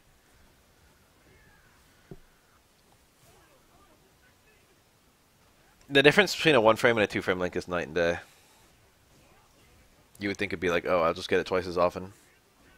But the reliability is, it can't be measured in that way.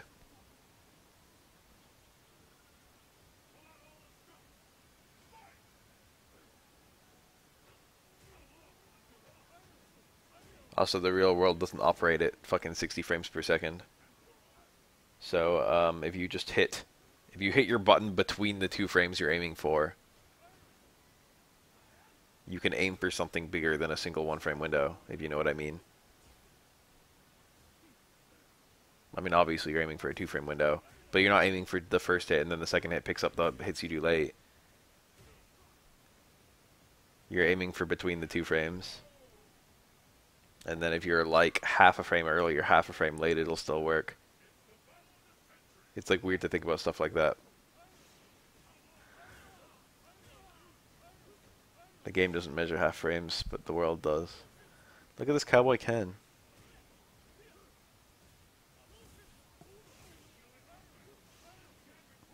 Whereas if you're aiming for the first frame, if you're half a frame early, it'll fail. But if you're aiming for the second frame, if you're half a frame late, it'll still work.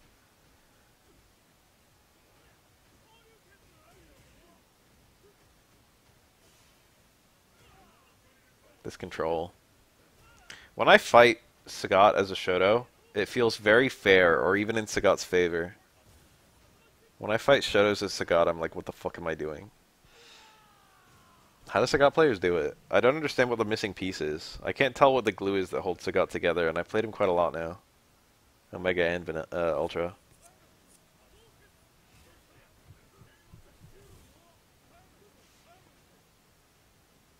Stand short. I don't use that normal as much as I could, but it doesn't feel like the missing piece. I use stand and hard kick a lot. I like that normal. It's a good anti-air. It's good as a poke, too. Those are the main reasons I see Sagats use it, and they're the main reasons I use it. Skullzor. He was the kid that Rico Suave beat up. I mean, no, 801 Strider. Remember Rico Suave? Remember his smile? Remember when Sagat... I mean, when Sanford Kelly threw his stick?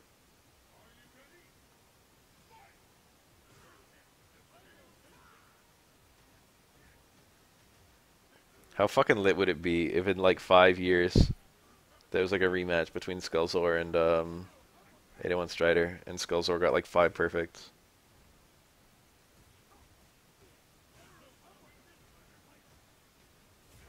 That's nice.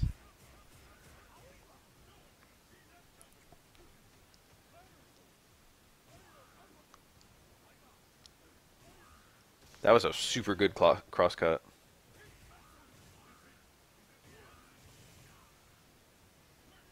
He might have towards hard kick there, I don't know. A backdash takes longer than a forward dash. So I don't know if DPF at EC backdash forward towards hard kick Ultra 1 works. I think it does.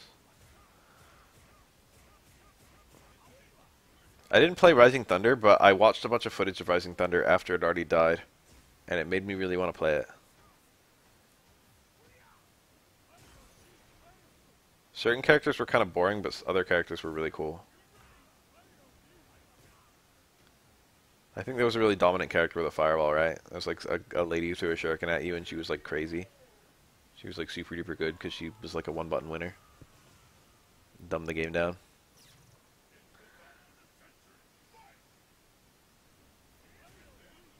I think a lot of people... It only takes one busted character to ruin a fighting game. That's the sad thing. I got gifted Rising Thunder for free at some point. Someone just like, hey, Baf, have this. But it was after the game already died, so... Fighting games tend to make their way into my possession.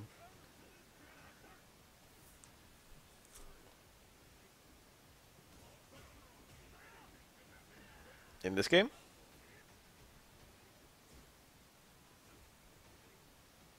SF5 Sagat would be pretty lit.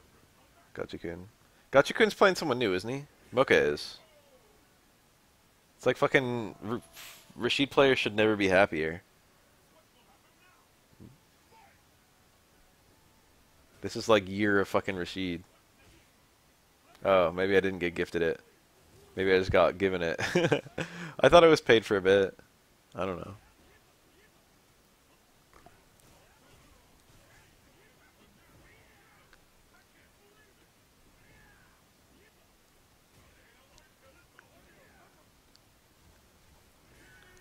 The buff is a nice buff too. That's the worst part.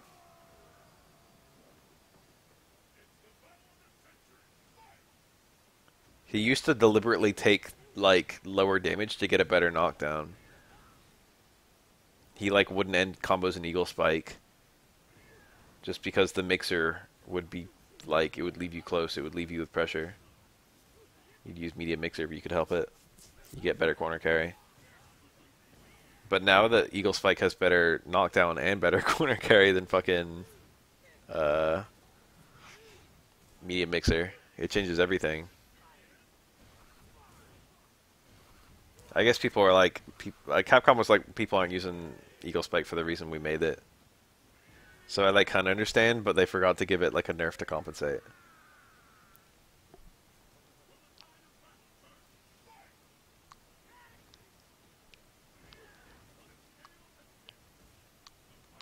I don't know if I really believe that Rashid's the best character in the game, but it's easy to point your finger at him.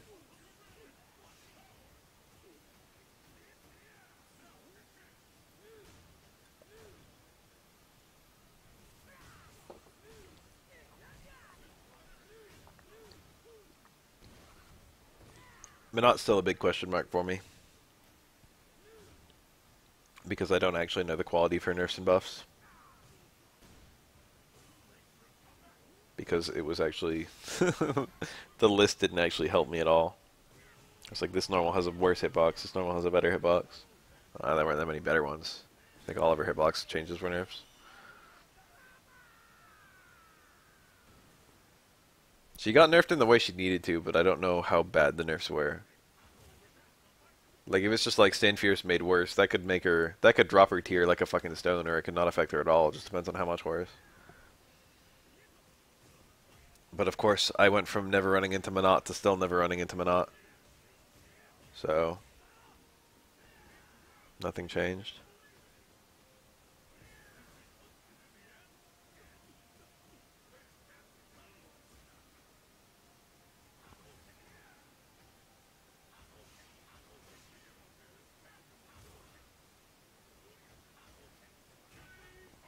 Stand a hard kick? Is that a problem normal for Urian? I see that anti-air occasionally, but I wouldn't call it super strong on the ground. Not against me.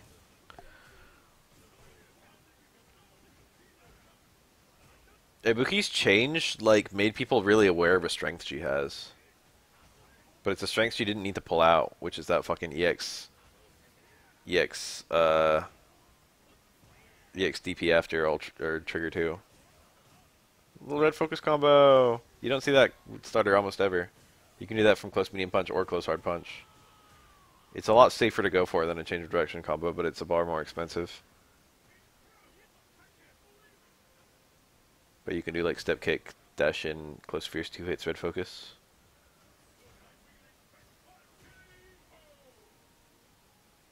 BT2 Akuma is pretty cool.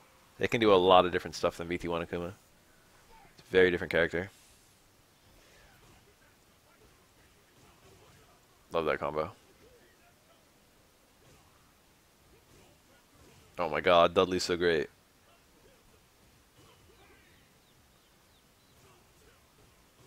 I've been saying that for ages. It's almost completely different looking at Ryu versus anyone.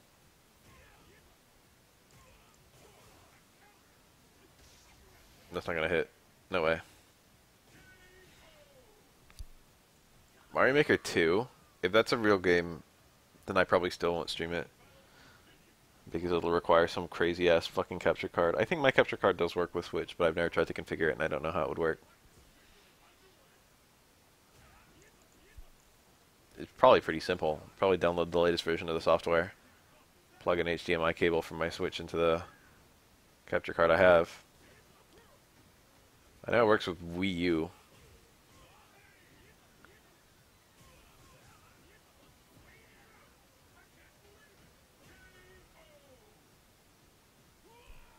The example I like to give is Ryu's VT1 guard breaks versus Abigail's VT1 guard breaks. And I know Abigail's more about it, but you can see it with other guard breaks too. Honestly, you can see it with Urian. Or Abigail VT2 actually. Or even Blanca. I haven't actually seen a VT1 Blanca yet, even after all the cool buffs it got. I'm like tempted to just try my luck with VT1 Blanca for a while just to see if I can get it doing something, because I do think it's fun and cool. I don't know if I think it's super strong. I think it's probably worse than its VT2. But it's definitely super cool.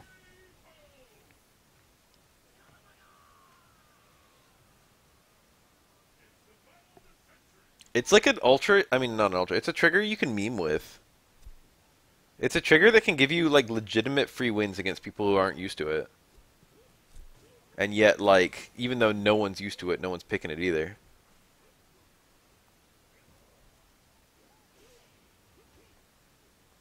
Reskill changing and trigger is generally a good idea, I agree.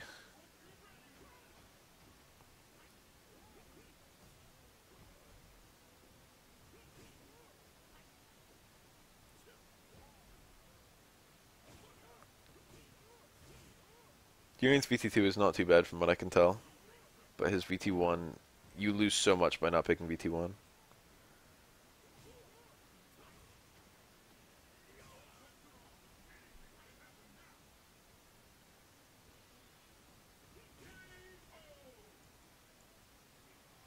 I'd love to see another fan feedback change list. The way Ultra was.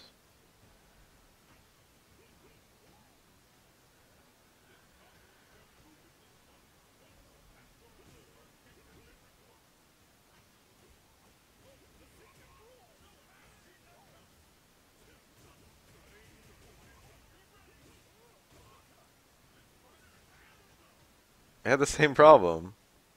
As long as you're not picking the right thing. Doesn't matter what it is you're replacing. Or doesn't matter replacing with.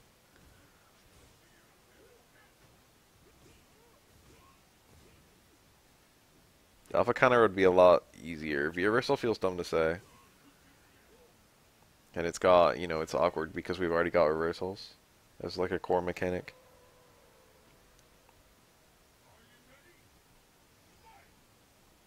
Even guard cancel would be fine. That's what they should have called them in my opinion. Alpha, I get why they didn't call them alpha counters because it's not alpha. But just a guard cancel would be fucking perfect.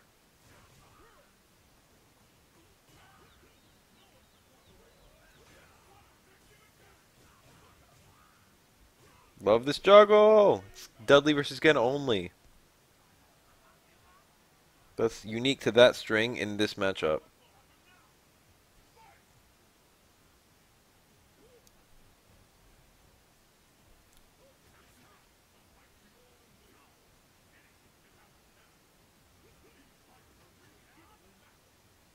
The notation for reversals is extremely awkward too. It doesn't feel like they should have a threat of holding forward the way that Parry's did. Parry's, it's like, oh, you're taking on some risk. It makes sense.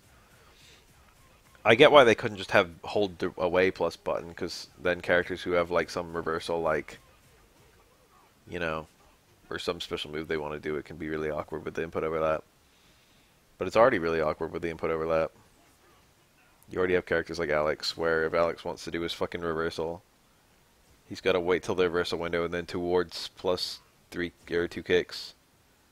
But if he wants to V reversal, he holds back and then he does towards plus 3 kicks. It's like, okay.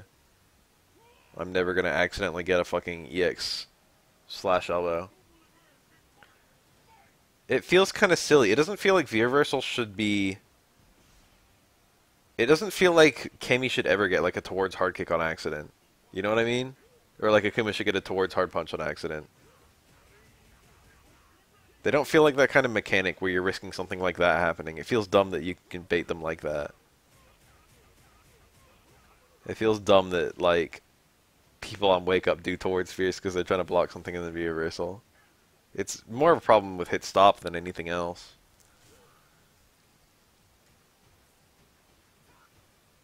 But it's because you have to change. If it was just a button press, but it's a direction plus button. And you really don't, you want to make sure you're blocking something before you hit forward. So you really, you have to work a lot harder to confirm the block than if it was just a button press while blocking. Grab out of V-Reverse I actually think is fine. I think it's kind of cool and adds a technical level to the V-Reverse. But the fact that they have command overlap with special moves adds nothing interesting. And the fact that you can accidentally get certain command normals that are super duper awkward, like Ryu towards strong, while trying to get a V-Reverse, it's like, okay, this is fucking horrible. And stupid, and not good, and not well thought out. Super awkward motion. I like in Darkstalkers where your guard cancel would just be like one specific move that you could do while blocking. It's like the same as the move you would already be doing. You just do it while blocking.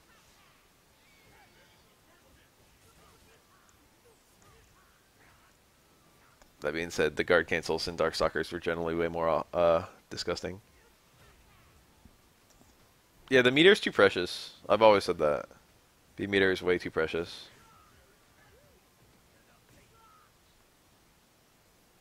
It's not like people don't use V-Reversal, and it's not like people don't use Trigger. But you're already playing a half character until you get Trigger. That's what I shouldn't say half, but you're already playing a weaker character until you get Trigger. And then also, you've got to contend that with the fact that you might not ever get Trigger at all that round. So you're just playing a weaker character for that whole round. It just ends up feeling kind of bad. It's nothing broken about it. The two options are pretty well balanced against each other. The balance is good. From a design standpoint, it's working pretty well. From a balance standpoint, it's not working super well from a fun standpoint, I feel. I think triggers are fun to do. I'd like a V-Reversal just put off when you got to have your trigger. But you still get to have the fun. You just don't get to have it yet. It's like, oh, I can put that off. But you're putting it off to the next round.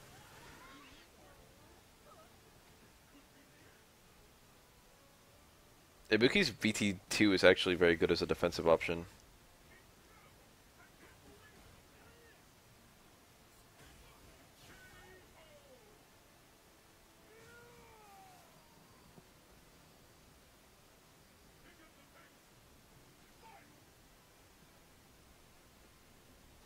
BT1 and V-Reversal? What about the pair of them? Are you asking me? His V-Reversal didn't change, I don't think. Are you just asking me how it is in general? The fact that he's locked out of it forever, is that what you're saying? Both of his V-triggers prevent him from ever V-reversaling. It's not a huge deal. A lot of characters who have installed triggers get locked out of V-reversal pretty much. Because the trigger will just, by the time you get it, the trigger will effectively last for the rest of the round.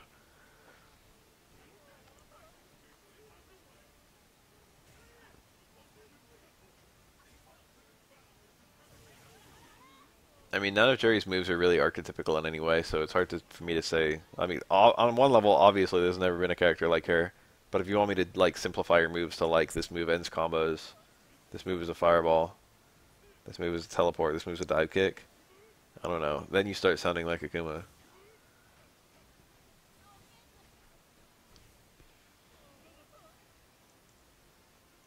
Obviously, Akuma and Jury are not too similar, but it's just, you know, depends on what tool set you're talking about.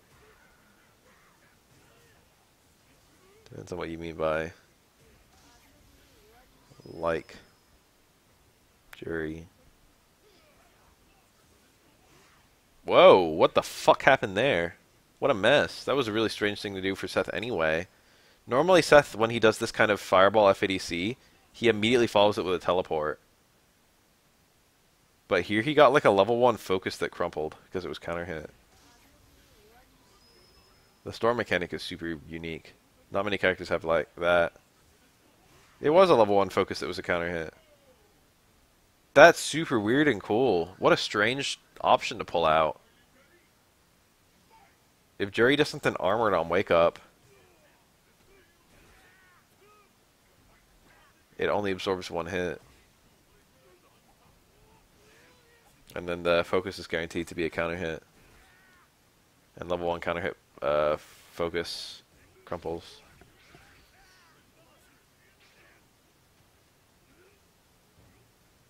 But he could have broken it with anything.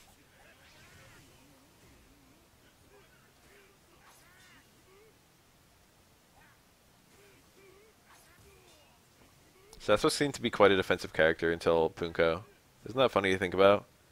For all of Vanilla and all of AE, Seth was played almost exclusively defensively. All of Vanilla and all of Super, I mean. Is that what I said? And then Punko came around. It's like, hey, this character, not only can this character play offensively, he's arguably more effective played offensively. He didn't say that, but he did it.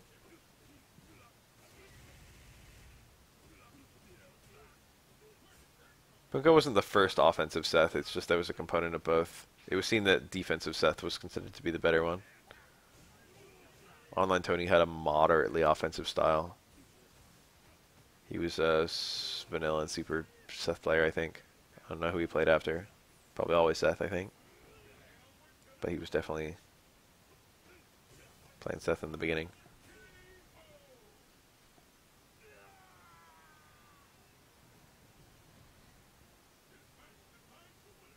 Well, I should have a stream of ancient footage of this game because I remember a lot of the really ancient stuff.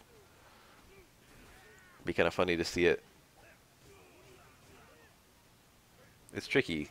There's really cool things about Ultra that make me want to always be watching that version. But it's funny the way that things change. Crouch Fierce, I think, doesn't normally combo after pull-in. You need to have either a light... No, I forget how it works. You need a certain kind of pull-in. It might need to be a certain version of pull-in or a delayed connect. You got the delayed connect there. Peppadai. He was super duper talented. Ooh, that overhead is unsafe, I think. Is it? I don't remember. Yeah, combos into Ultra 2 1 hit and a lot of other stuff. Close run outs, I think. M no B. What does it mean? Go trade for Seth? White health led to a lot of that, and it was actually very fun and cool. SF5 has less white health. Well, it has more white health, but the white health doesn't. Focus works differently with the way white health works. You decide whether you take on white health instead of the opponent, basically. And it accumulates more all in one go and less over time. Anyway, Seth trading a fireball with a Fierce is normally a pretty fair trade, considering Seth's Fierce does a little bit more damage, but Seth has less HP, so he takes a lot from the fireball. But Rose took some white health, and then Seth took a trade combo, and it was like, you know, see, this is pretty fair. But the last round, when he knocked off the white health from Rose, ooh, that was cool. Didn't even get the trade. The faster a fireball is, the easier Seth goes under it. Red focus on Wake Up. It's probably a 4-button tech, I guess. 4-button tech comes out as red focus now. It's a cool little option. Tech's a throw if you get thrown, and armors if they do a normal. But if you've got it, because it does light punch plus medium kick, it will consume a red focus if you have 2 bars to waste. It's not like a super crazy good wake up option. It's barely better than both of the other options. Armoring and attack is usually not even better than blocking one. It's a little bit safer against option selects. And it's an option select itself. If they have something to catch a backdash, then raw backdash will get caught by it, but focus backdash will not. But generally, wake up backdash and wake up focus backdash are pretty interchangeable. Apart from that. Except you take on white health with wake up focus backdash, and you're weak to getting thrown. For those initial couple frames, but that's where the 4-button tech comes in. You're not weak to getting thrown anymore, but you are still weak to that, like, that white, you still do take on that white health. So it's just like another option on the table. This will probably work. Whether Trade Ultra works depends a little bit on what you trade with. They made it not work if you trade with a jump heavy. But if you're trading with a jump light, you might still work. I don't know. It always works after a cross-up, and it also works after if the opponent's like deep inside you like that Stomp was. The Stomp also doesn't have a crazy lot of hit stuns, so Ryu recovers a little faster, and this gets to the Ultra a little sooner. It was good awareness from the Ryu player. Ryu looks so simple on the surface, but he's got so many ways to be fancy. Ryu's one of the best designed... Street Fighter 4 Ryu is one of the best designed characters in any fighting game. I'm gonna say it. Maybe number 1.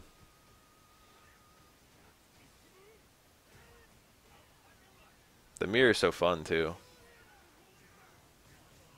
USF4 Ryu is something everyone should be good at. It's definitely something everyone should experience.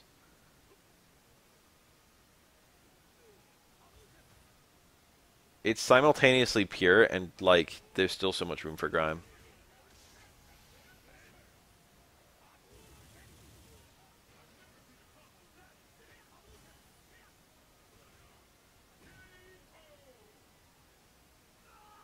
And Ryu is actually extremely versatile, while simultaneously being very simple. He's probably the easiest character in this game to master. I'm a pretty great Ryu player, despite the fact that I never made any sort of serious attempt to learn him. You'll just find yourself playing Ryu here and there. He's good and he's fun. And he's strong. And you pick him up quick.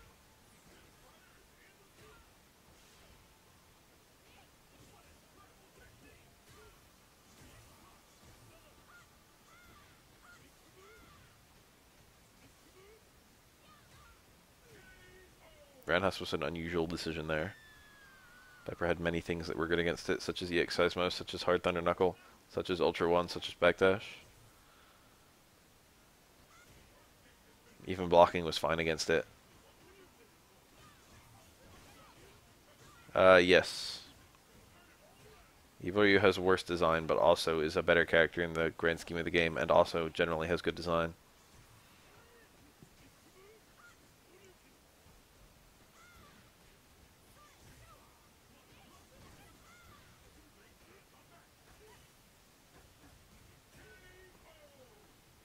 The main difference between Evil Ryu and Ryu is that Evil Ryu's punish damage is higher, especially meterless.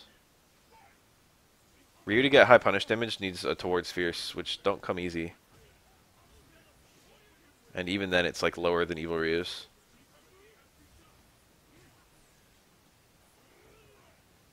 Evil Ryu's also builds a lot more bar. Evil Ryu's B&B builds like 1 meter, which is pretty fucking nice. Cool little combo.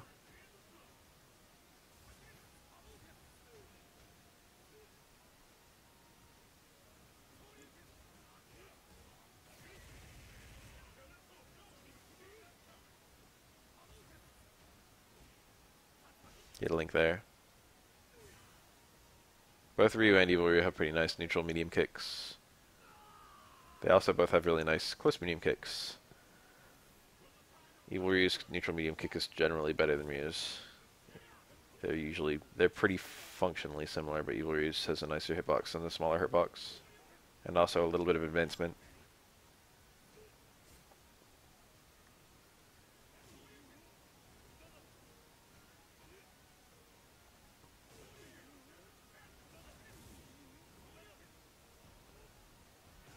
Evil Ryu's far medium kick was already really good, and I think they buffed it in Ultra. It was like a very slept on normal, but Evil Ryu was a very slept on character.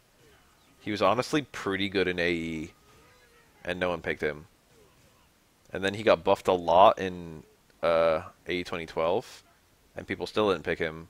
And then he got buffed a lot in Ultra, and then he was number one. He was like a little picked in AE 2012, but it wasn't common.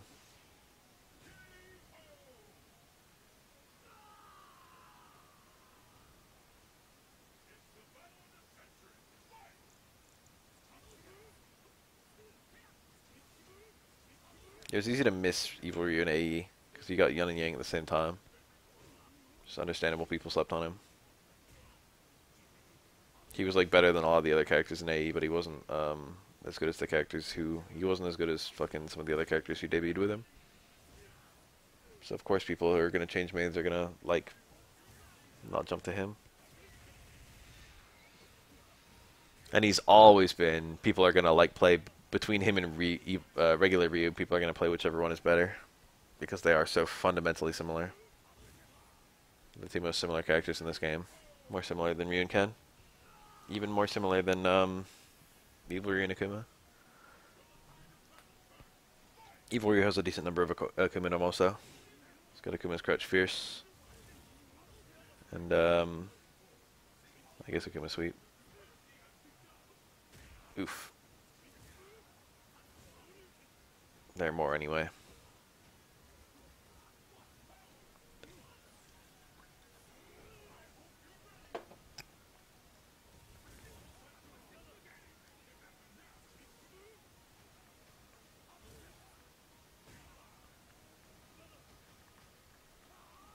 Akuma's far fierce, I suppose.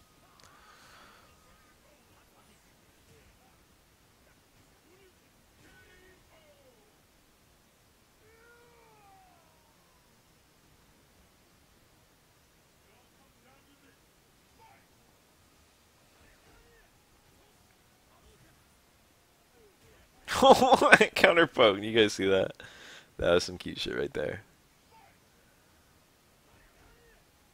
DPFAC is strong there. He just saw it and he's like, nope. Miss counter pokes like that. You don't see him as much in SF5.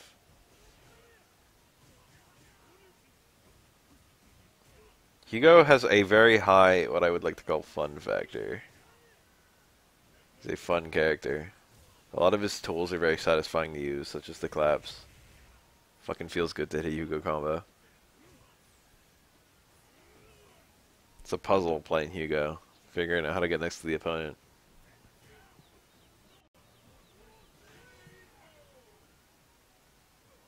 It's like little things. It's like if you just do 360 plus punch, you know, you land the 360 and that's fine.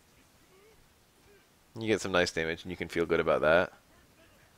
But then you do like half circle back kick and it's like not only is it a command grab that does good damage, but it does as much damage as you can fucking land after it. You get to be creative and shit. It's like, yeah, maybe you're gonna do fucking just shoot down backbreaker and that'll be that. Maybe you're gonna do fucking command grab, EX clap ultra too.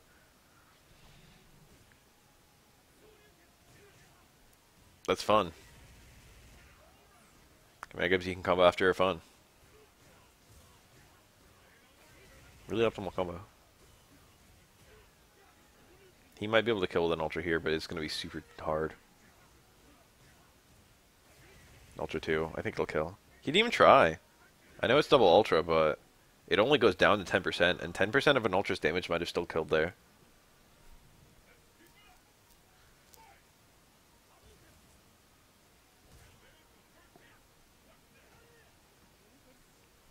I just said that.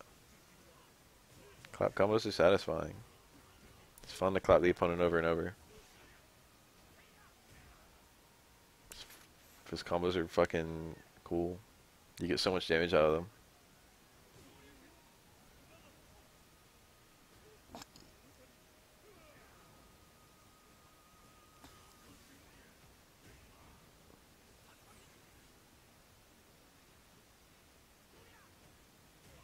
Hard clap, medium clap, EX clap, light clap, stand jab, light lariat.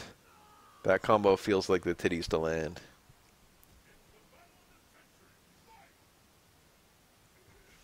His counter hit combos are cool too. Hugo is unique in that his lights have the counter hit conversions.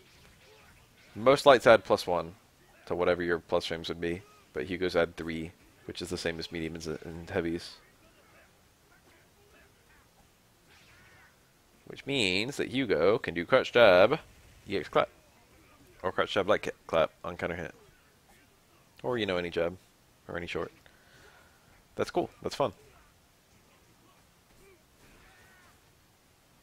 I firmly believe that every Final Fight character has had sex with Poison, and maybe even that every Final Fight character regularly has sex with Poison.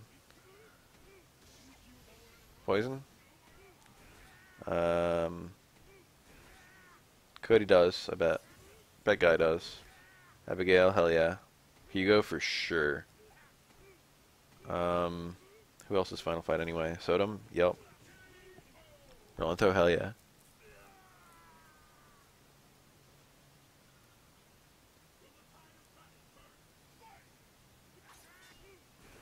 I find it funny that you say No Way and Cody and Guy, but Sodom does, but like, Sodom's probably a virgin. Oh, Hager for sure. I got off work not super duper long ago. I'm back to night shifts. Also, I don't work today, so I can do whatever the fuck I want. I'm a grown man.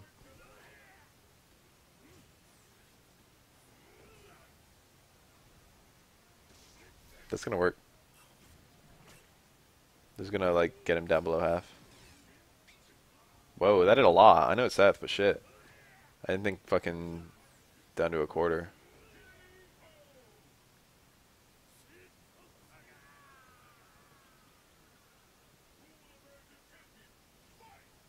People always bitch about SF5 being that, but SF4 was that too. People just like to fucking cover their ears. Hell yeah, this game had Land Ultimate come back.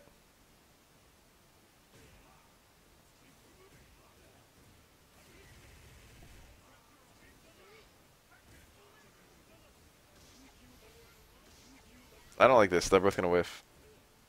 He should have jumped forward. Bad play.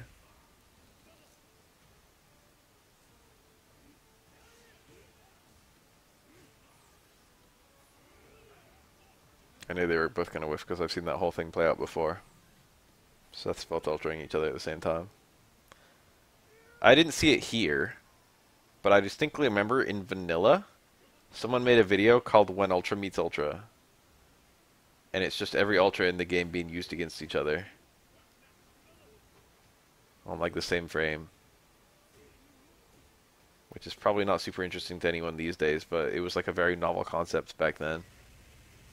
And it was like fucking two Ryu Ultra ones hitting each other and like both canceling each other out and shit. And it was like, oh my god.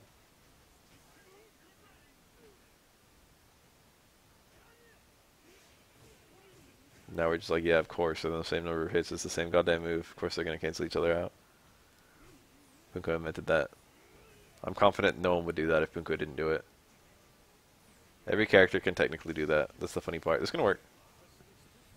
Every character with a command grab can technically do any fucking normal FADC command grab. Honestly, any character can do any fucking normal FADC grab.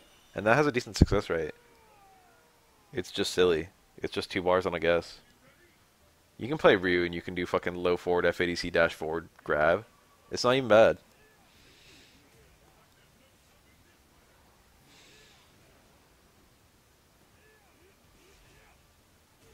I love Guy. Guy is a very satisfying character to watch in my opinion. I like his little normal chains. His special moves are all very movement oriented too, which I think is cool. Whoa, backdash? Get the link.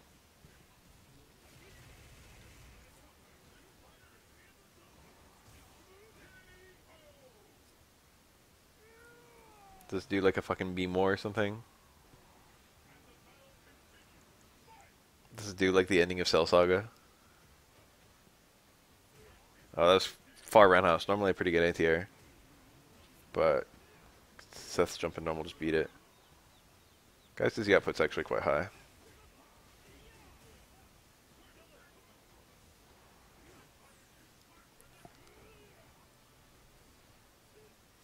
That's cute. It's like how you could have Jotaro and Dio do the entire fucking time stop bullshit in All Star Battle.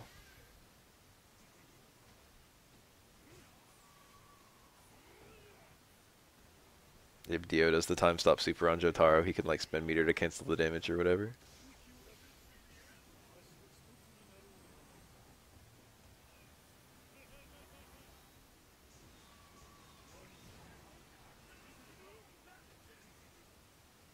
I have All Star Battle and I fooled around with it in training mode. It's pretty neat. I looked at the combos and it felt super stiff and bad and awkward and weird. And then I watched combos being performed and they were nothing like what I was expecting.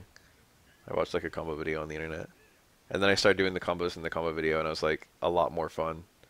You wouldn't guess from the auto combos in the game what the actual combos are like. Like, you'd probably guess that you'd have a stand punching while the player character does something else, because that's, you know, the name of the game. But there aren't that many stand rushes in the game, to be honest. Well, there's not, I shouldn't say auto combo, it's like a magic series.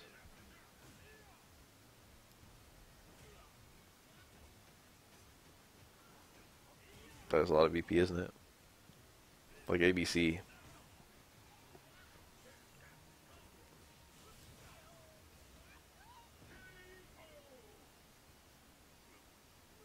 Even if you have a stand, there aren't that many punch rushes. I think Kakyoin had a punch rush. Star Platinum definitely did. The World did, I think. Crazy Diamond did, I think. But there weren't that many others.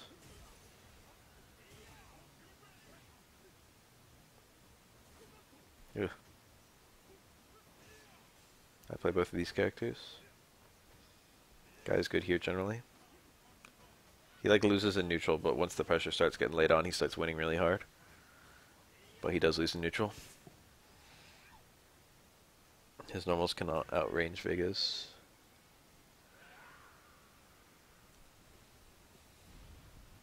Yeah, give me a Capcom All-Star Battle, please. I'll take an Arxis one, too. That's also fine. Ooh, what an unusual combo. Vega normally does two low forward into low strong. But that low forward and low forward technically has lower pushback, but it's counter hit only. But he saw the counter hit and did the lower pushback version and then got a combo that probably only works because of the lower pushback, so it was kind of neat. Very unusual character mastery right there.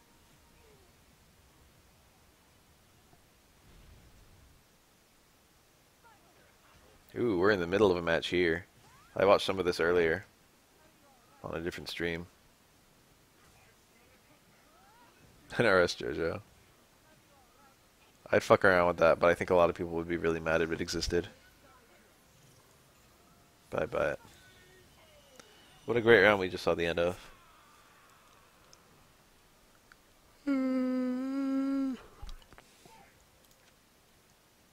Hold on while I find some footage that's not SF4.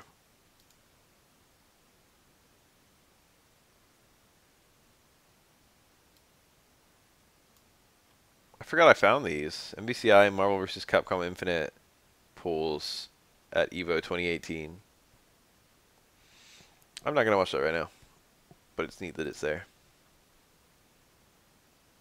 Defend the North 2018 Marvel vs. Capcom Infinite.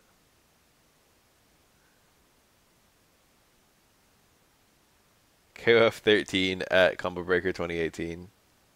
That's funny that that exists. Yes, this is what I want right now. Japanese Marvel vs. Capcom 2. Surely the most based way to watch this game. Japanese people are so cool. The ratio's messed up. What went wrong here? I must have resized the window.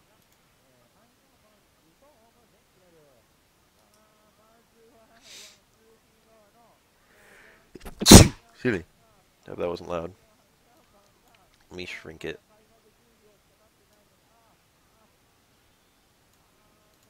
I'm seeing an Iron Man Infinite somewhere.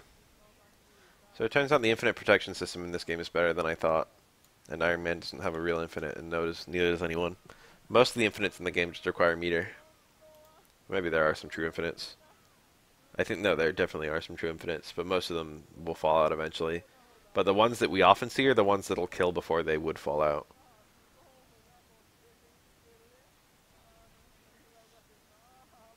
Oh, Smash Ultimate sounds kind of good to watch too, actually. I love watching me some fucking Expand Dong in that game. All the heavies are so cool now. I love watching Ganondorf. Most of the characters have their coolest versions in Ultimate, I feel. Like, you still get the Fox feel from Fox. You still get the Marth feel from Marth. You still get the Sheik feel from Sheik. Maybe not the best versions of those characters. Obviously, they're not from a tier perspective.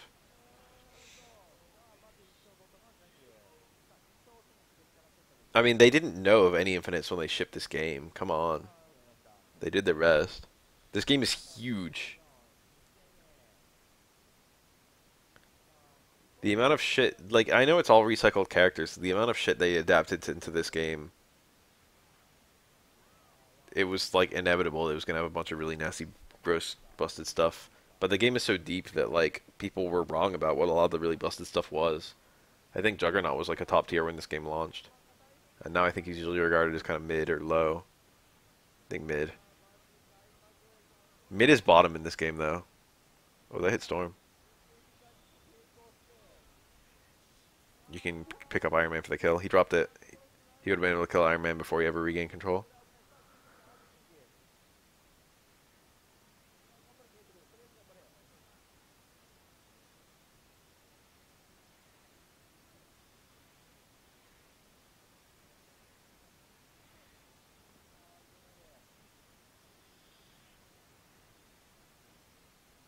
I still don't see Bowser in Smash.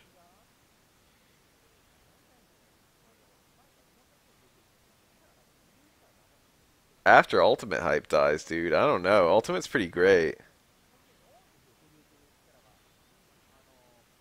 I know it is having its little new period, but it honestly feels like it's probably going to last a while.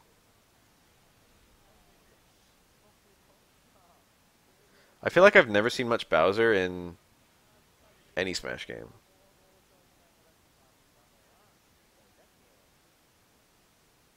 No, I want to watch it. You guys are fucking snores. I haven't been watching Gutex play Bowser. Why does everyone want Melee to die? I don't get it. I don't understand. Like, still pulls hella viewership. I think it's still entertaining, too.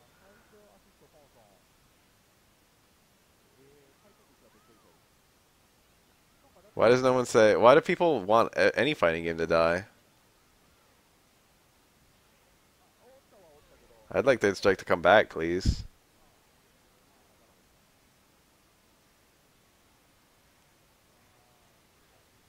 I'm worried that Third Strike would come back and everyone would be like, why doesn't this game just die?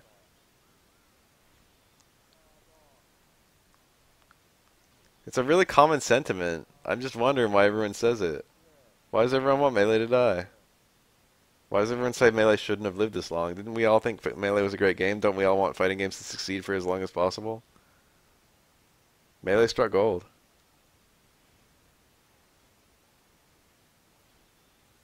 I want Third Strike to only die once a game that does what Third Strike did better than it comes out.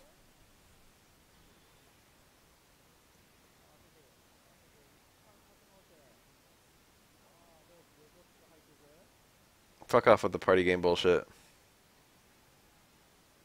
People like act like genres fucking invalidate anything. As far as I'm concerned, you fight another character in a fucking one-on-one and potentially even a 2v2, which is kind of cool. Using fucking your fists and shit. If that's not a fighting game, I don't know what is.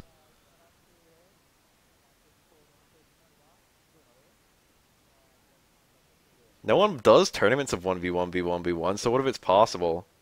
You can do that in fucking Cross Tekken as well. Actually, it's 2v2 in Cross Tekken. Let me think. Who cares if you can do something in an engine? They don't. If they did, it would be stupid, but they don't appropriately.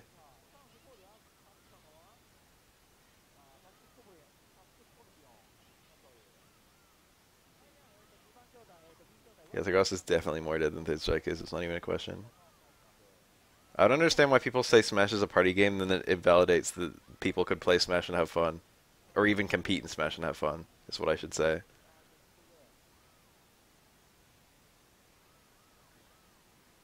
Stop having fun, you're not having fun the right way. Quote everyone who says Smash is a party game.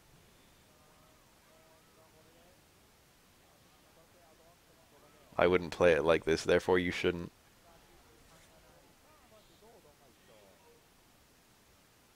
I will never acknowledge you, because you don't play this game the way I would, even though I don't enjoy this game as much as you do.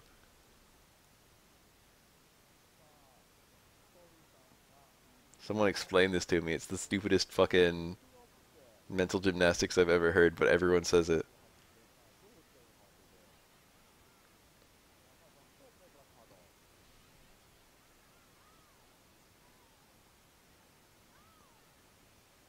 Smash has a right to exist as long as people enjoy it. Bayonetta's nice and nerfed.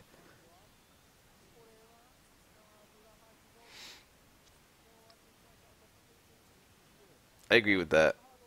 You can have the party fun or you can have that. And that's how it really is, too.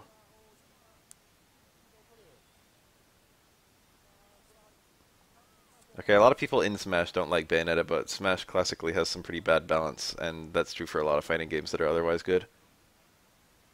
Smash Ultimate's looking pretty decent for the balance.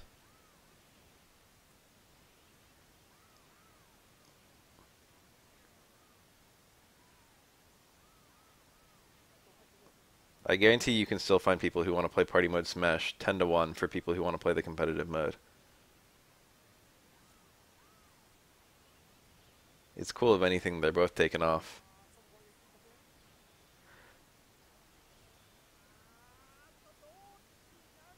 That invincibility.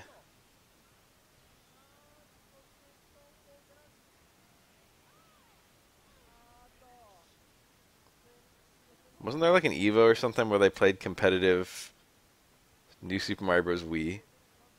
And they just literally like picked a level and they just went into the level with Mario and Luigi and they tried to kill each other?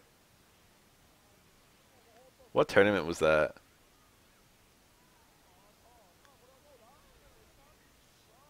Because you can pick up your allies in New Super Mario Bros. Wii, and they were on a level with like lava. They're trying to throw each other into the lava. I was played at a fucking fighting game tournament. It's not even that weird to have Mario Kart at fighting game tournaments. That's not a fighting game at all. Like, New Super Mario Bros. Wii is more of a fighting game than Mario Kart.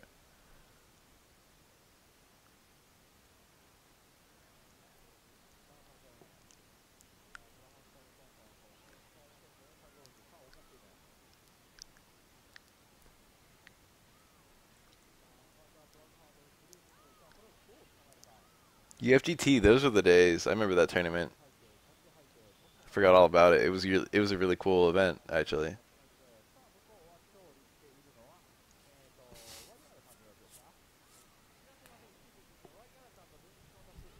The ultimate footsie game is dive kick, followed closely by what the fuck is it? Street Sweeper. Street Sweeper is the ultimate footsie game. The purest footsie experience. You guys know about that one? I forget who made it. It's a fighting game where you only have Shoto Light Kick and Shoto Crutch Fierce, or Crutch Roundhouse. And that's it. And you have 1 HP. Anything that hits you kills you. No, only sweeps kill you. Send Light Kick does nothing. Well, it hits you, and then you can link a Crouch Roundhouse. So technically you can combo. Oh, and sweep is unsafe and punishable by sweep. Right? No, or is there no blocking? I don't remember if there's blocking. I think there is. Oh, and there's a low parry. It's like 1 frame. But you parry something, you can then sweep. It was something like that. There's like no tools in the whole game. It's nothing.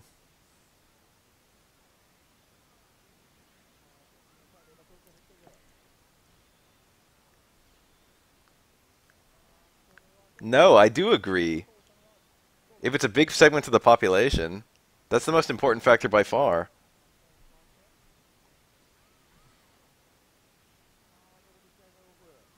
I wish more people would play ST. ST's a great game. I wish more people played Alpha. I don't see the problem with this. Some of the most hype events I've ever seen are old fighting games brought back. Remember fucking Neo versus Clockwork? Does anyone remember that? That was crazy. That game had been dead for ages when that match happened. That was this game.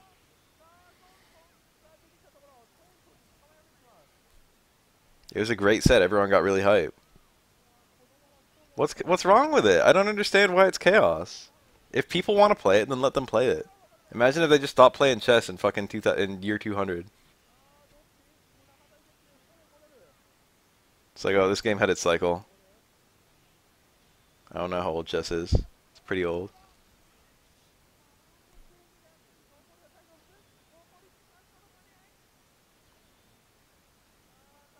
I don't understand. Viewership is the most important thing by far. Viewership should determine fucking order of watching.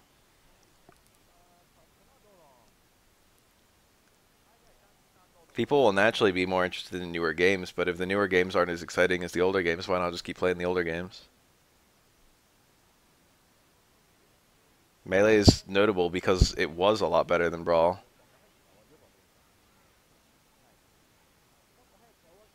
The devs should be encouraged to make new stuff. They're not making any money off of Melee. They need to make something that's better than Melee. Brawl wasn't better than Melee. It was better from a casual standpoint, maybe. The fact that Melee kept being played is the reason Smash 4 is a lot more Melee-like than Brawl.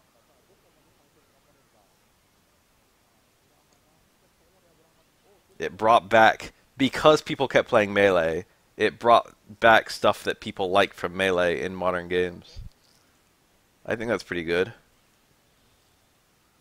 And I think that could happen with Street Fighter as well. Street Fighter fucking ditched parries. I think parries are really fun.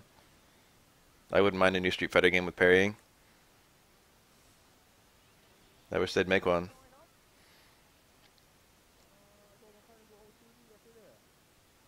It doesn't even have to be Ultra Street Fighter 3. It can be any fucking Street Fighter. They can make Street Fighter 6 with parries. I'd like it.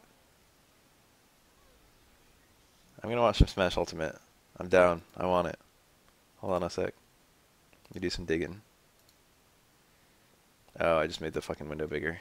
I figured out what I did. I had the Find tab open. I'm literally just gonna go into my feed and the first recommended Smash Ultimate, I'm gonna click on it. It's MK Leo versus Leffen. I already saw it. Never mind.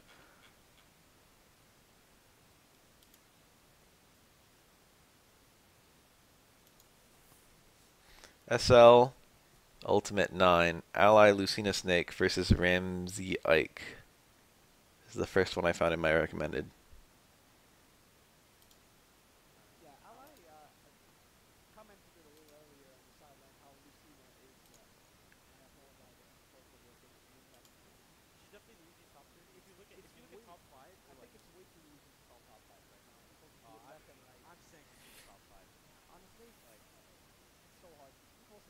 This is how you play Smash. You pick two anime sword fighters and then you go at it. I like people joke about that, but like that's a certain point. It's like come to a point where this is actually what Smash is at like. It's like these guys are like they're like the Ryu, you know, of Smash. They didn't start like that. Since they weren't even there in Smash 64. But they're all built on really similar principles, and there's a bunch of them. These, like, combo-friendly, big-ass hitbox sword swipes. More like the Dantes.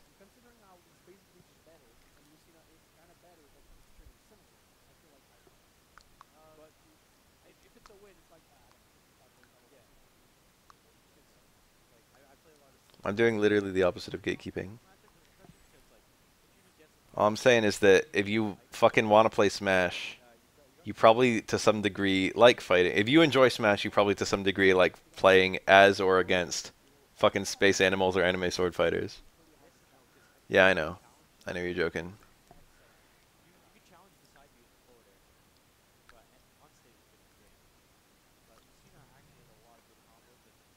but I feel like I didn't really get my idea across. Snake is cool. Snake looks so weird to approach. He can put up such a wall, but it's such a strange wall.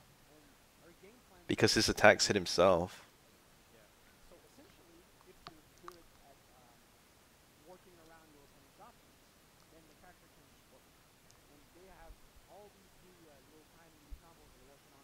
Everyone who fucking asked for DLC in this game, one of the really common requests I see is Hector. I feel like it's been too long. I like Hector, but it's been too long. The last thing this game needs is another Fire Emblem character, to be 100% honest. As someone who likes Fire Emblem characters.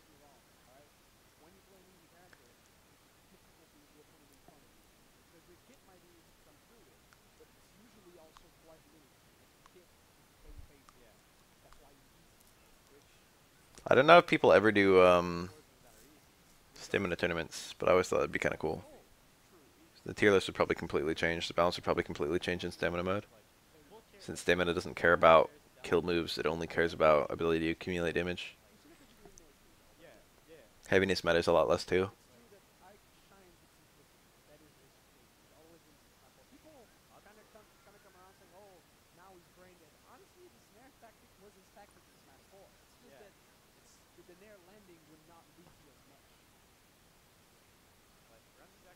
It's so clever the way the fucking percentage works. It's so intuitive. You're so clearly at a disadvantage trying to get back onto the stage.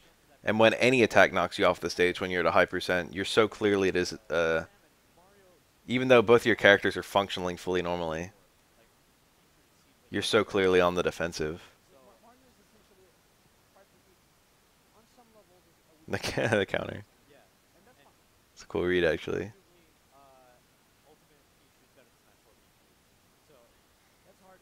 The stocks might be cut off, actually. Yeah, they are. I didn't realize it was cut off at the bottom. Let me fix it. It's timed stock. That's how this game is always played. 3 stock with time stock.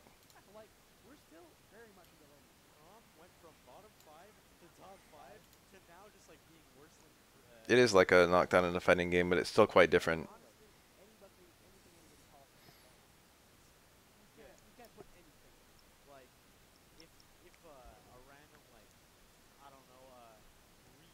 Even fighting games, even traditional 2D fighters do knockdowns differently. Tekken, you're at your most vulnerable knocked over. Street Fighter, you're invincible while knocked over. Obviously, you're vulnerable trying to get up off the ground. But, you know, it's an entirely different beast being able to shoot someone off the stage or whatever. Edge guard them. Edge guarding is such a cool mechanic. Frag tactical from both sides.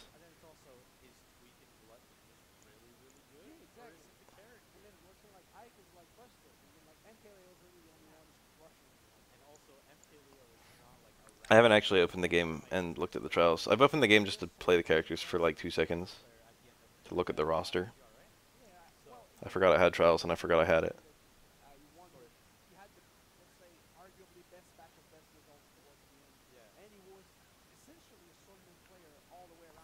I love the way that fucking guard breaks work in this game. I feel like you didn't see that many... You didn't see that many shield breaks. Shields are a very clever mechanic too, obviously. The way they shrink as you hit them. But you rarely saw them actually wear out. It's nice how much damage, guard damage you do in this game. It felt too low in other games. It's cool playing, like, Samus's full gun. It's like, how most of the time it wouldn't do anything. But it's really nice when someone shields your fucking fully charged blast now. It's like, there's 80% of your shield gone instantly. Now, even though it was blocked, Samus has a nice advantage.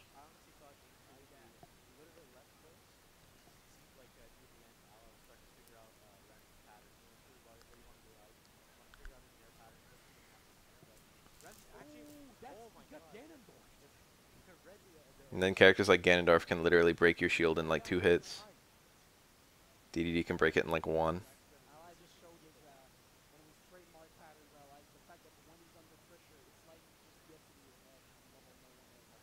Steel's shields can reflect projectiles if you're perfect, yeah. Oh, no, they can't? I thought they still could. Fuck. Never mind.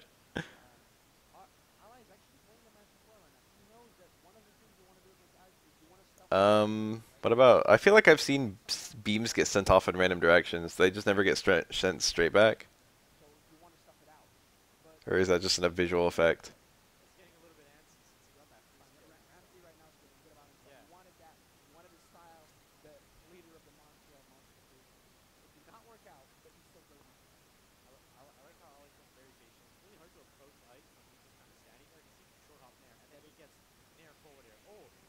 The parrying is such a little thing that adds so much to the game, I feel. It's not like Street Fighter 3 parrying. It's actually very, very precise.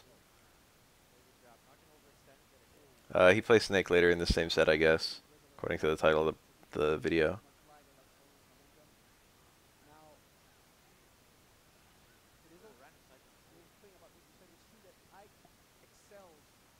This is still fair. I shouldn't say fair, but it's still winnable. There it goes. Up tilt, too strong. Ike needed a lot weaker of a hit to get the kill.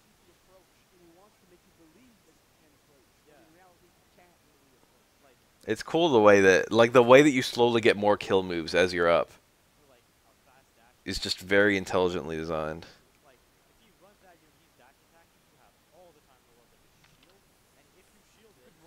I don't like that some moves are never ever kill moves. You know what I mean? The percentage goes so goddamn high. It feels kind of silly that like a stand jab will never ever kill the opponent even if they're at 999%. A neutral A.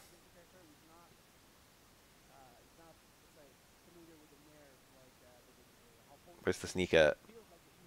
Solid sneak, here he is. The custom intros are so cool. Parrying, the perfect parrying adds such a skill ceiling. I love how Snake can like put a fucking grenade down, and if you like dash attack at him while he's to punish him for doing something, you'll like pick up the grenade and then he can hit you, and then combo it to the grenade explosion and shit like that. See, like I just picked up that grenade on accident, because picking up grenades and hitting a fucking attack is the same normal. Snake has a lot of tactics with that. It's super deep. But like knowing the tactics helps you fight him. There's good play that Snake has and then good counterplay.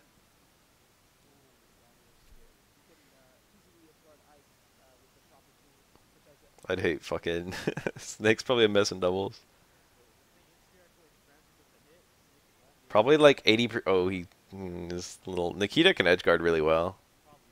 I didn't want to deal with it, but then he ended up dying anyway.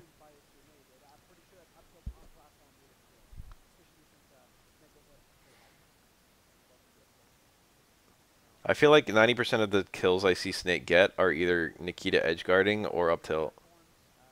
I feel like generally 90% are just up tilt. Snake's up tilt is the fucking god up tilt, to be honest. Look at this control! I just fucking killed Ike off the ceiling. Best up tilt in the whole series.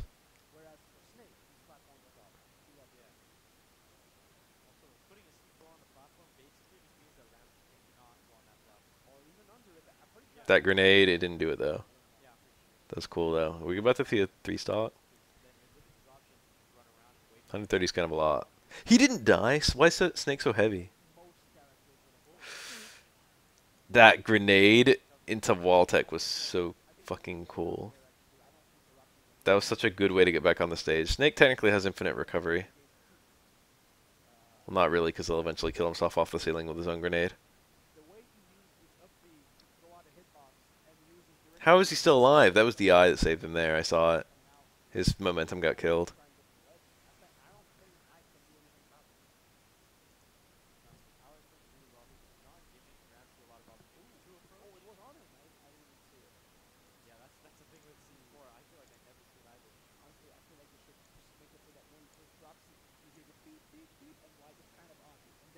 Ooh. I could have gotten something out of that, I think.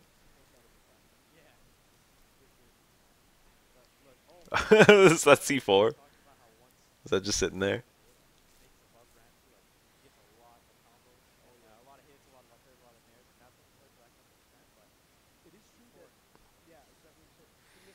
Yeah, and you get grabbed for longer, right? As your damage goes up, you have to do more inputs to shake out of a grab. This one's got a piranha plant in the thumbnail.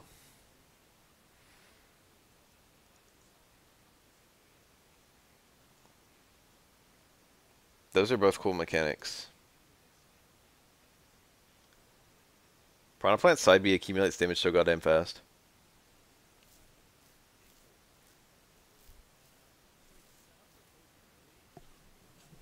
It's a shame it doesn't lock down in any way, but I don't think it needs to. I love they changed Link so much, and Young Link is like the traditional Link.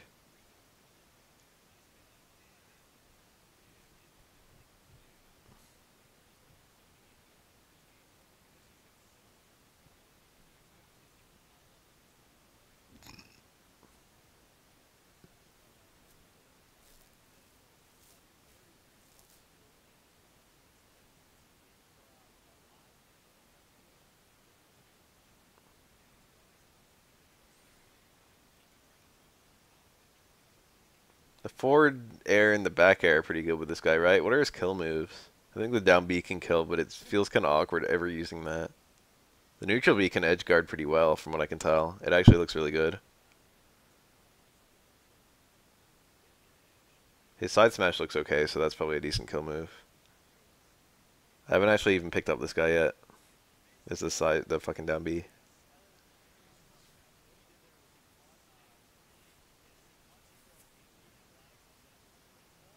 Oh my god, 31.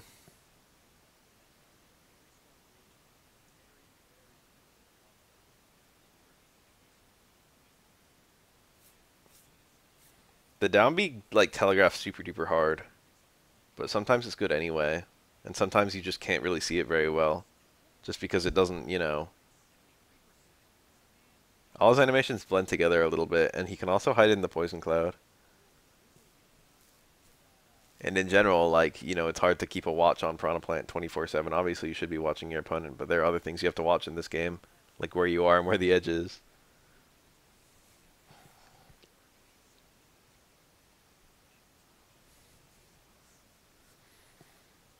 It's easy to take your eyes off the Piranha Plant for a sec, and then all of a sudden you're downbeat.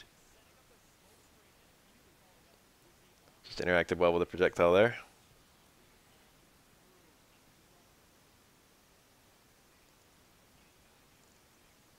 This is 213%.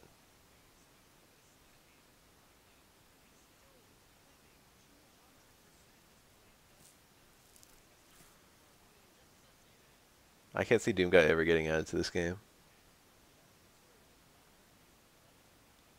I'll believe fucking Heihachi belief before I believe that. Heihachi's technically already in the game.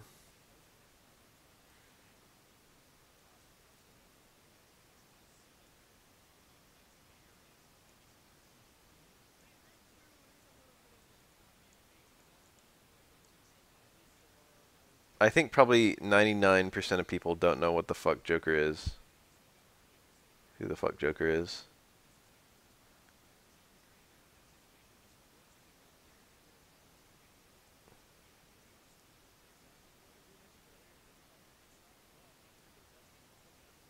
I feel like they should prioritize characters either create sales or for visibility, or recognizability rather. I feel like I feel like we've got everyone that we should have gotten, to be honest. That's why it's so hard to list the remaining characters. Like, yeah, I can be that guy who's like, yeah, bring in Gino or Banjo or whatever.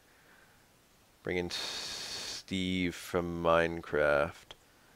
But, the point is they've covered all their bases already. Like, what Nintendo character could they really bring in as an extremely recognizable character who's not already in? Inkling is like the only really obvious one. And they could have done another one. They could have done a fucking Octoling, but it would end up being pretty similar. And it would also end up being pretty similar if they did any specific character like fucking Calamari.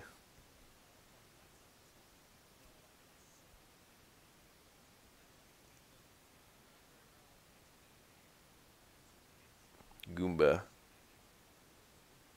I don't know what the fuck they would do with a Goomba. Especially if it was a basic bitch Goomba. Goombas have only been ever shown doing two things, was biting and fucking walking into you. I guess they've been shown head bonking. How fucking lit would it be if the Goomba just did damage if you ever touched it in any way? It's like a permanent active hitbox. I'd actually be super down for Black Mage. FF1 Black Mage. That would actually be a really good pick. Probably the single most iconic non-monster Final Fantasy design. It would be spiritually Vivi. There'd be a color palette that'd be Vivi. He's the most Black Mage character probably in the series. I hope that Waluigi never ever becomes playable in this game.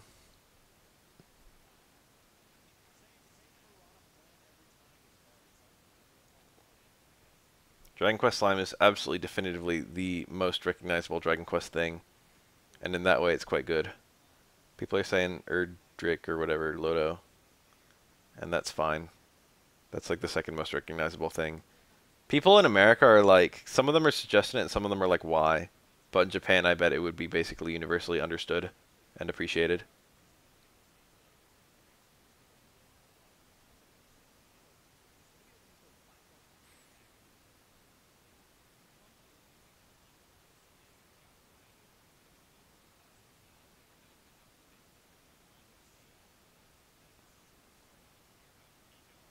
That back air.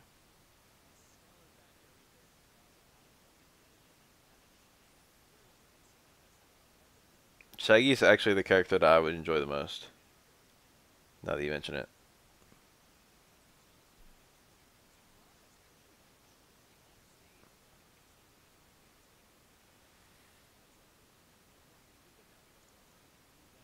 Hot Punch recovery is actually pretty good. Still successfully getting edge guarded right now.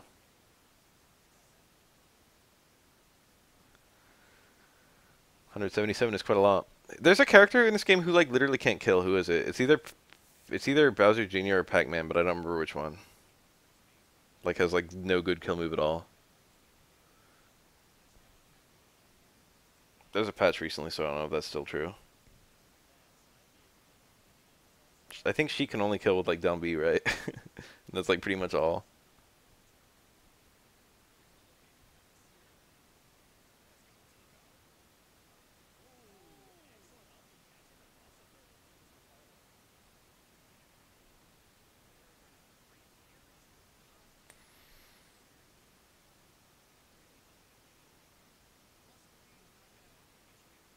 After like 150%, every character in this game should have good ass kill moves everywhere. Just by design.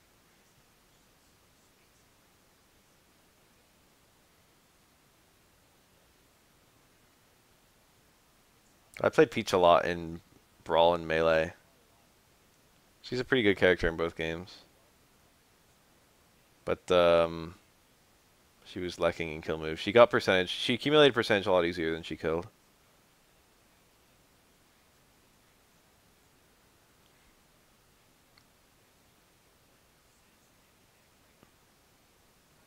Especially because forward smash is only a kill move like 1/3 of the time, or maybe 2/3 of the time. Isn't it not random anymore in this game? Can't you like choose what fucking object you pull out? I don't actually know how that works.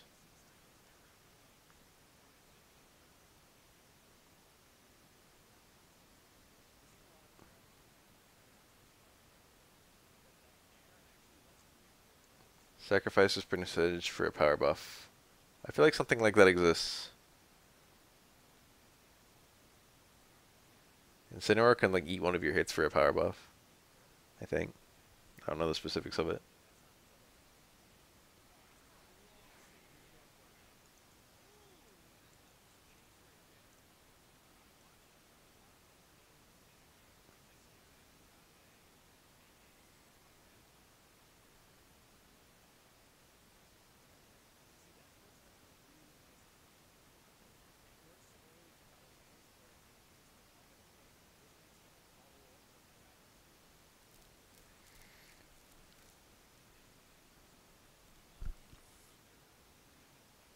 Oh lord.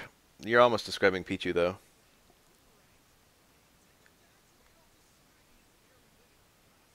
Yeah, Shulk is quite a bit like that, isn't he?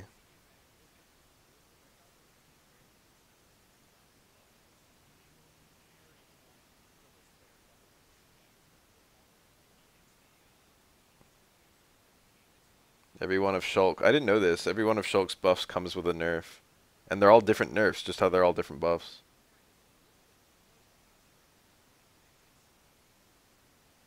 Like I think speed might make him jump a little bit higher. Obviously jump makes him jump super high. But then one of them makes him jump less, I think. Stuff like that. And yet another reason Shulk should be constantly swapping between them.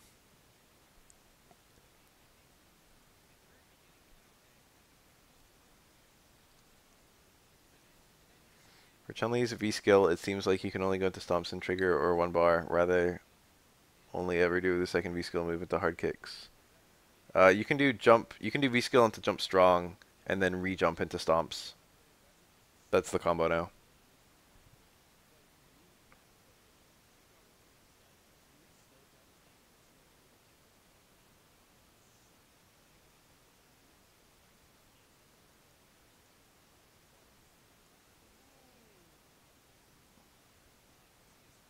The set isn't over, but I'm going to click on this Inkling versus this Mewtwo.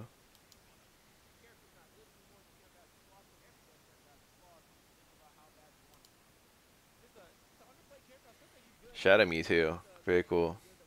It's a button check.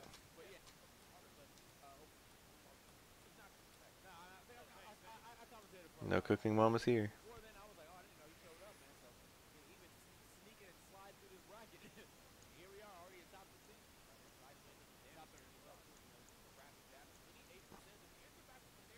I think there's some other advantage to the stomps. Is it not jump medium punch though?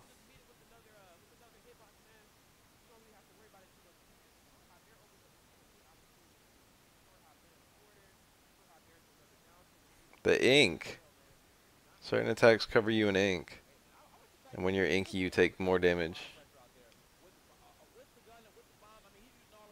Yeah, maybe the Oki's a lot better for jump strong into stomps. I don't know, dude. There's something it does, I remember.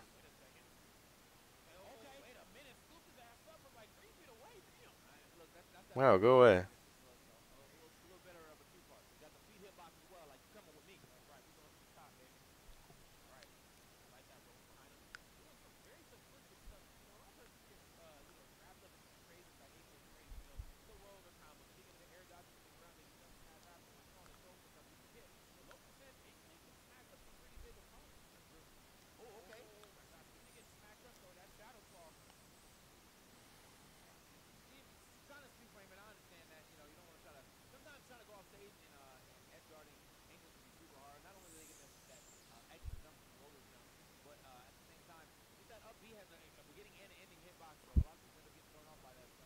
Remember the infinite with Shadow Ball in Melee?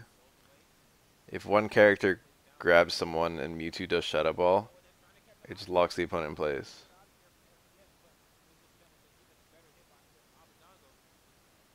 Oh, that shield. It's back. It comes back so quick. I like that.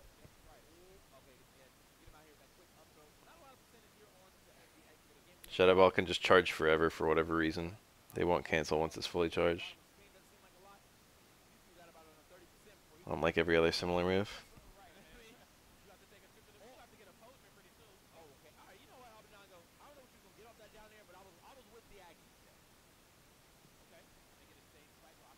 Good recovery.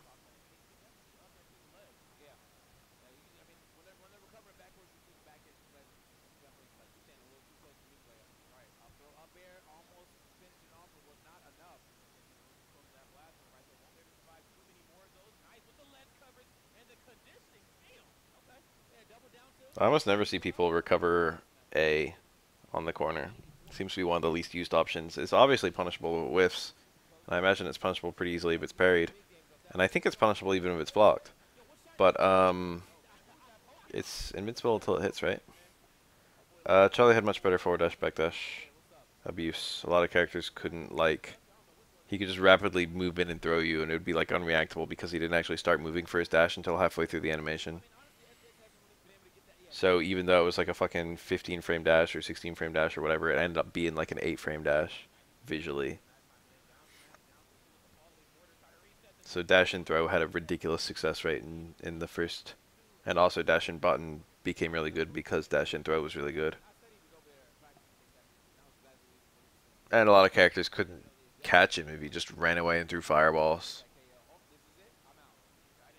And then if you ever got cornered, you could just reverse or re-trigger out of the corner and then do the same thing going the other way.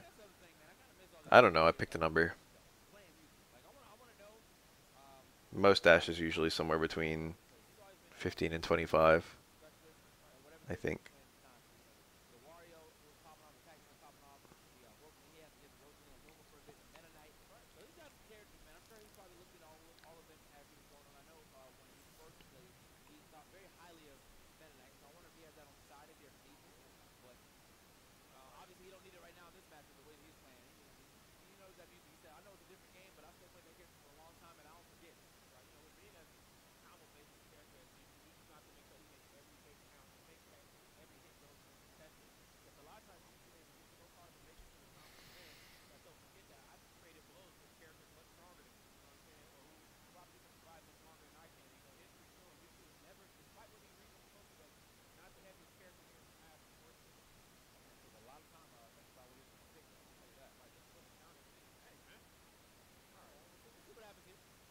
And Pete, you're doing an air legs in that combo?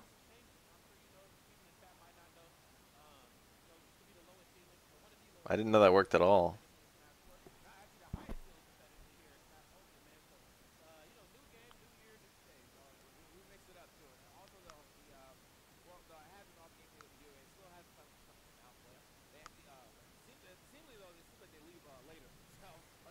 Stomp combo comes to EX better. Because you got... I was saying jump, rescale into jump strong, land, re-jump, 3 stomps. There was no air legs anywhere in it.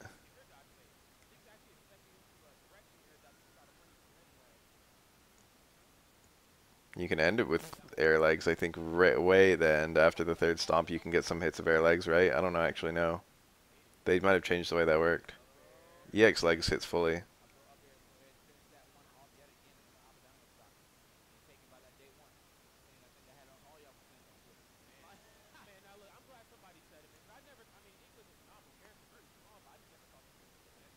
I don't know how you would ask what happened to it, but not know it wasn't in the game anymore.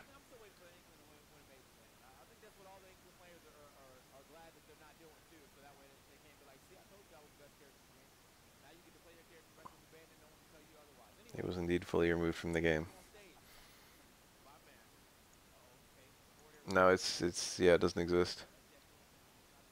In the beta, she could also jump cancel her super. That spinny kick move got basically replaced by air lightning legs.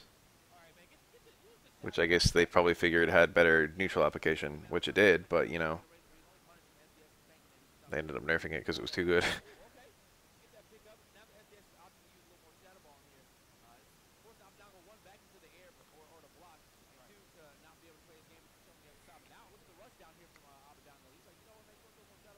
Yeah, I wouldn't spend a bar in that combo.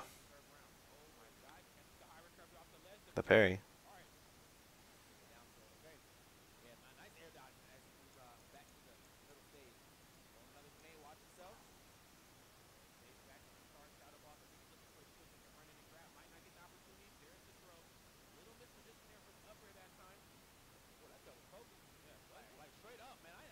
According to Capcom, that was apparently nowhere near as busted as it looked. But we never found the counterplay because we never got to play the game.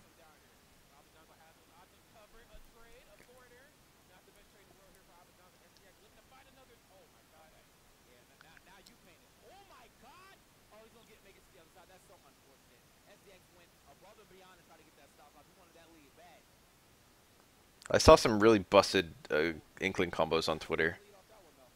Inkling actually has apparently a really, really good 0 to death, but it's crazy hard executionally.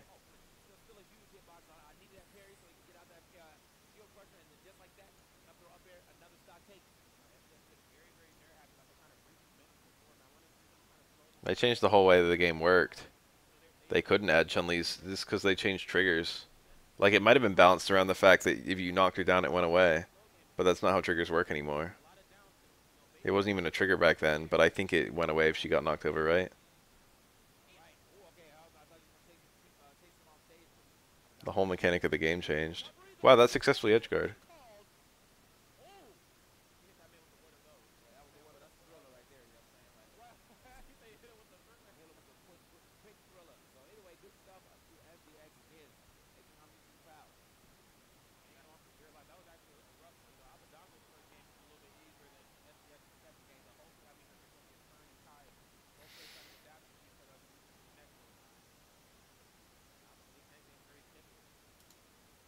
Leffen's Pokemon trainer is pretty hype. I really like Hungry Rock's Jigglypuff. I like Pound in this game. Pound is cool. They took a tool that was kind of good in other Smash games, but also one of the signature moves of the character, and they made it good as fuck. But they didn't just make it good. They made it good as fuck in a really strange way.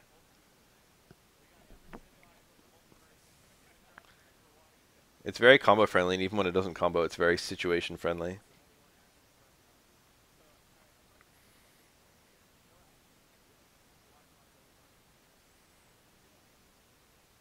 This is a high profile match, isn't it? Leffen versus Wawadi. I don't like Rob, and I've never liked Rob.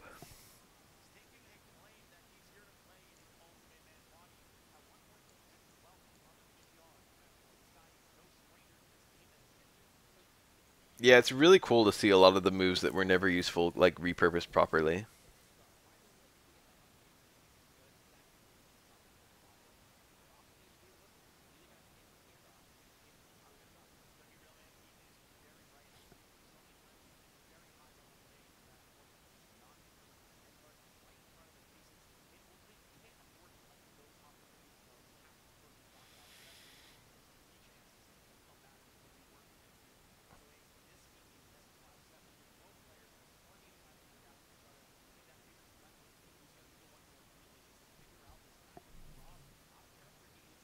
I think a lot of the 64 stages didn't return. Don't quote me on that. I shouldn't say a lot. 64 had some really whack stages, though. In competitive 64, they only play on one stage because every other stage is gross. Streamland, I think.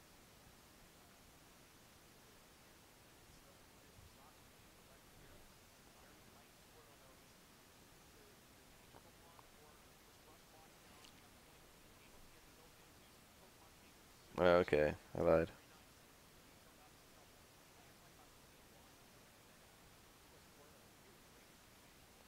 I feel like I've never seen 64 Donkey Kong stage.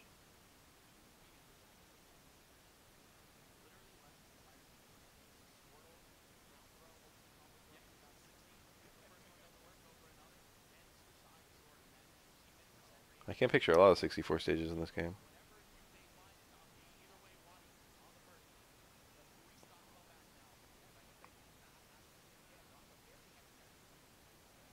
Leffen Squirtle, I feel, is noticeably better than his other. No, that's not true. He probably uses Ivysaur the most. He does use them all. You don't have to use them all anymore. You are forced to shuffle when you die, but you can still, like, use your invincibility when spawning to just go into whatever one you want to.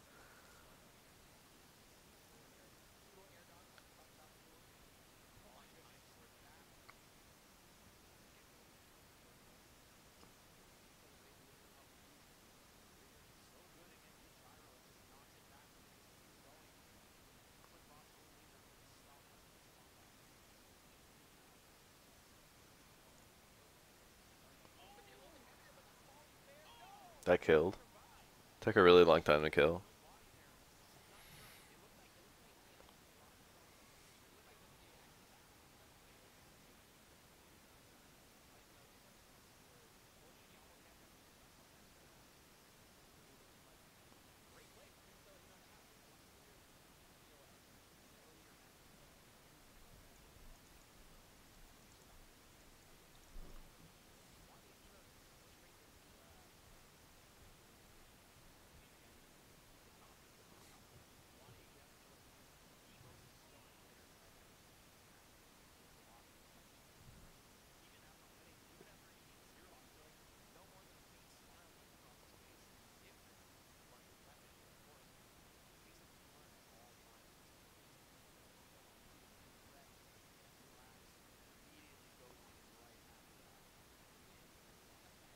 think I saw Pikachu on someone's post-patch tier list pretty high up. Don't know about Pichu, but I don't know what was on the balance patch. I like Squirtle specials. I like everything about Ivysaur. The fucking way it stands, the way it attacks, all of its normals, all of its special moves. It's got one of those. It's one of those characters where it has a little bit of problem differentiating all of its attacks, though. There's only so many ways you can animate this Pokemon attacking you. So you've got a lot that are just fucking hit you with Vine. And then you've got Bulb explodes in various directions.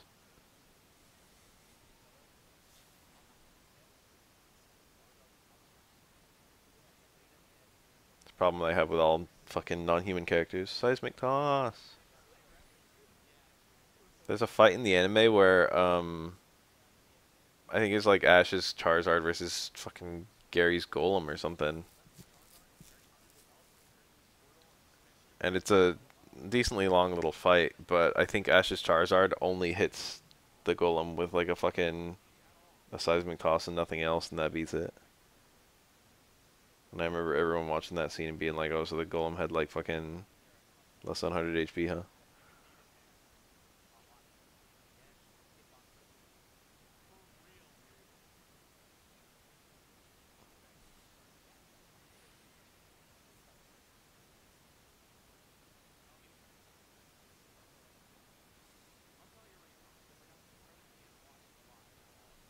Ash has almost died several times if memory serves, and I haven't even seen anything after Gen 1.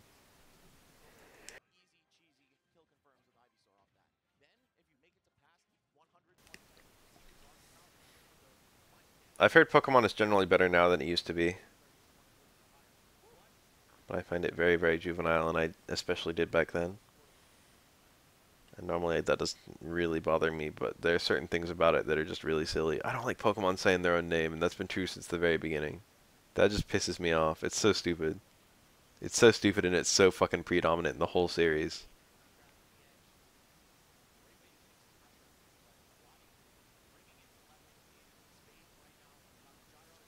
Nice edge guarding.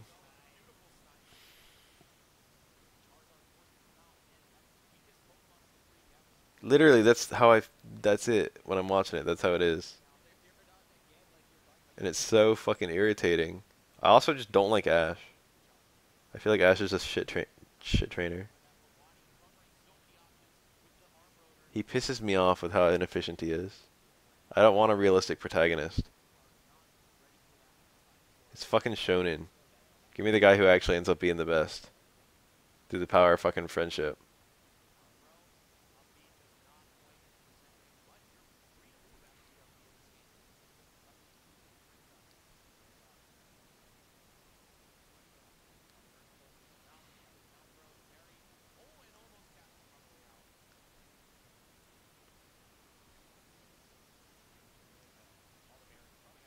I would have really appreciated if every different season, every different gem was about a different pro tag too.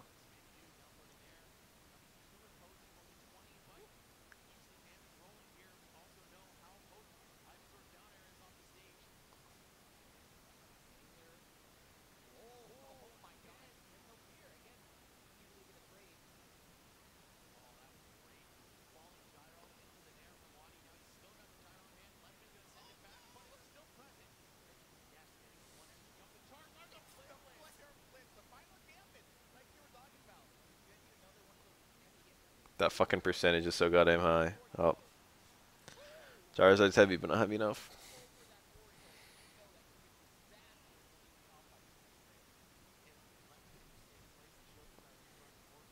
Remember when DBZ crossed over with One Piece?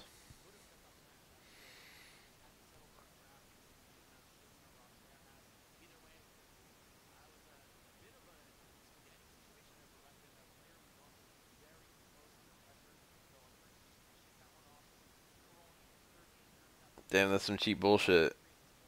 Ursaring doesn't even have good defense.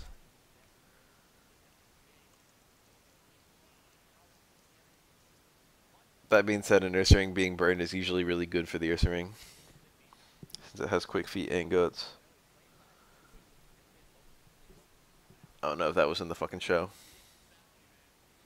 Sometimes they're really good about the Pokemon lore, sometimes they're really bad about it. Just depends. The Pokemon in the show, like, have 4 moves? Is that a thing?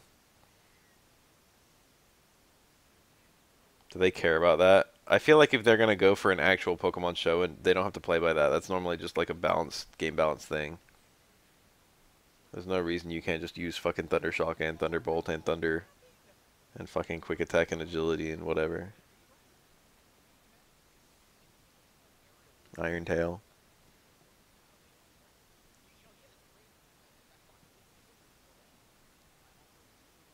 It's weird because they show them attacking without really using Pokemon attacks a lot of the time. Like I remember fucking Pikachu grabbing, what's it, um, Cubone's helmet and like spinning it around to blind it. It's like that's not a move. You don't have to play by the fucking game rules if you're gonna have a real fight. The game's a fucking RPG. Is Randall on this stage? I mean, I know he normally would be, but is he on the fucking Tourney Fag version? I haven't been paying attention for him.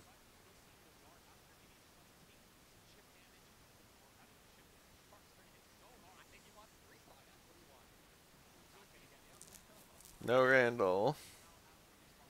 That's so stupid. This stage works even with Randall's there. This stage especially works for Randall. They should patch him in.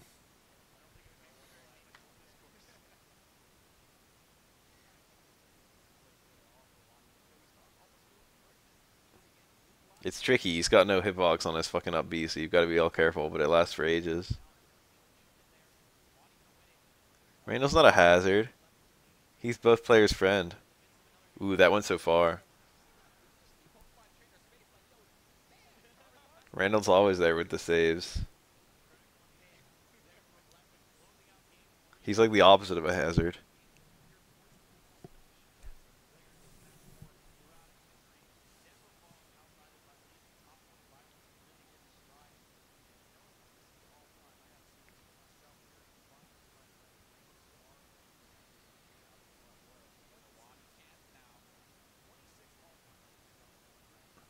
Randall wasn't even random. That's the best part. Is he always started his cycle at the exact same time, so at like 4 minutes remaining, he would always be exactly at the same place. Cool little thing.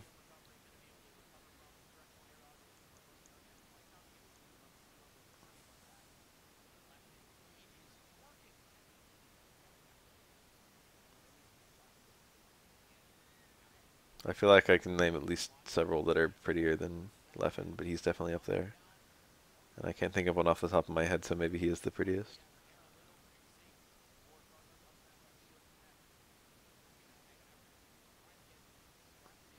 Dude, fucking Totakeke is doing his fucking concert. No one's even paying attention to the fight.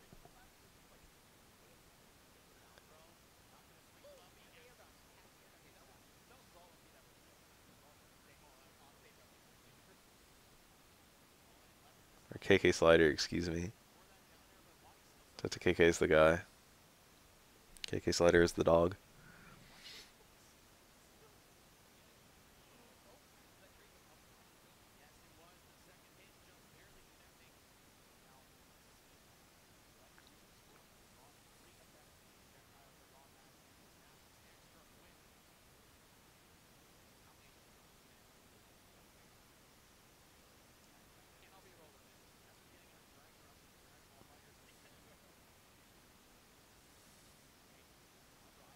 Didn't they make Pokemon Coliseum too? Wasn't it called Pokemon XD Gale of Darkness?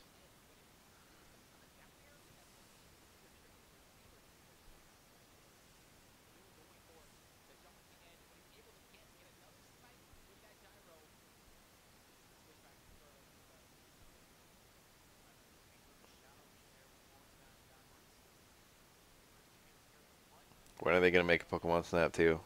I wake up every morning, it's the first thing I say after I get out of bed, before I get out of bed. I just fucking open my eyes open up, and I'm just like, Snap 2 win. Nintendo. Snap 2 win, Game Freak. I've been waiting for Snap 2 for so long. Truly the greatest rail shooter ever made.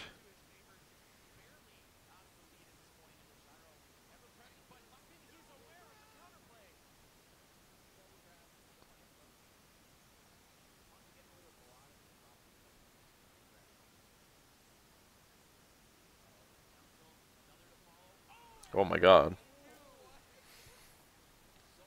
It's kind of ballsy to charge up a smash attack in this game. You need a hard read.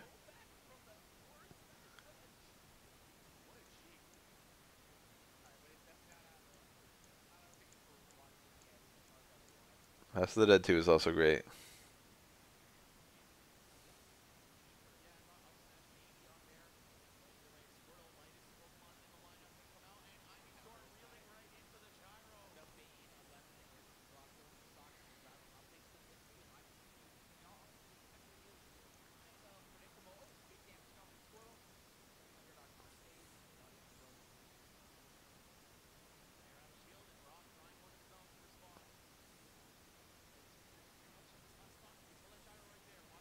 Detective Pikachu movie is such a strange decision. Why can't Game Freak ever do anything normal with their IP?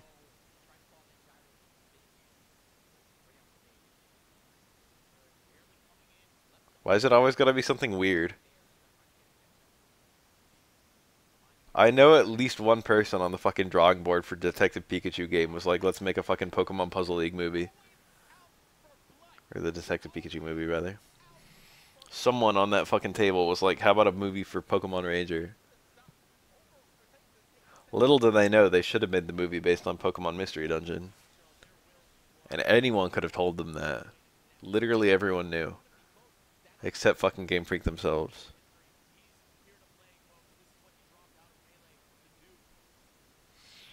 It ended. This one has a fucking Mii. I've heard the Miis are not actually all that bad, or rather two of them aren't. But people don't play them anyway. Just because they're Miis.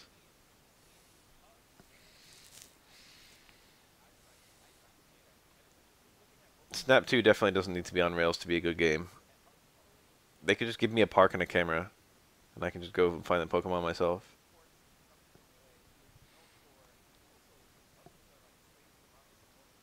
Broke out before it hit. I haven't looked at the Miis in this game. Do they still have fucking customs? They do, right? I think they do. I think they're not just standard characters.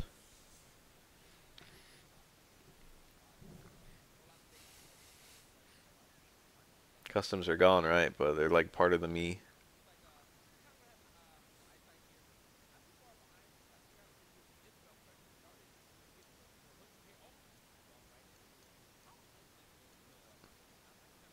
This guy's got like fucking PK Fire. Ooh. And he's got Samus's fucking Charge B.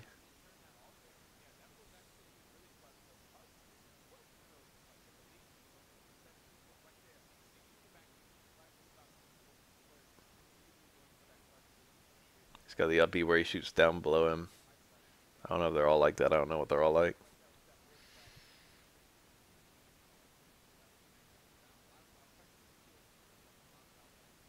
Some kind of sticky bind bullshit. I never see the Miis get played, and I don't think I've ever actually picked one of them.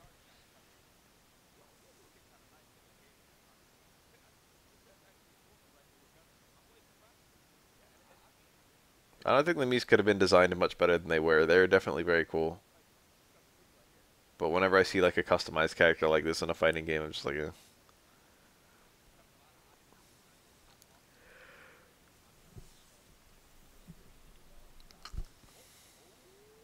She pocketed it. She threw it back.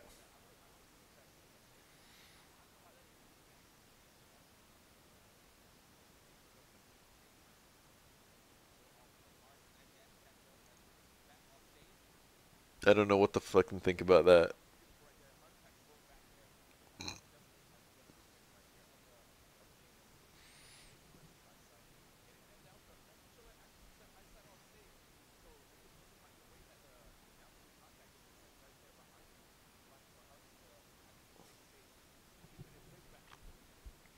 I don't like that Isabel has absolutely no voice lines in the game. I don't need much. Literally none of her win poses, literally none of her taunts have like her little talking sound. I like that talking noise she makes.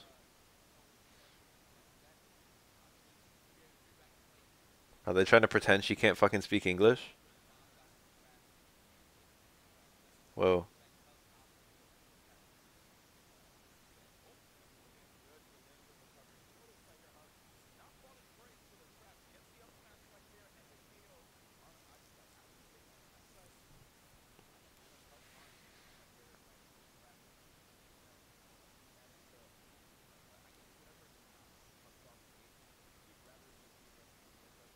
Fucking Meta Knight gets the most badass voice imaginable, and Isabel can't even make a sound.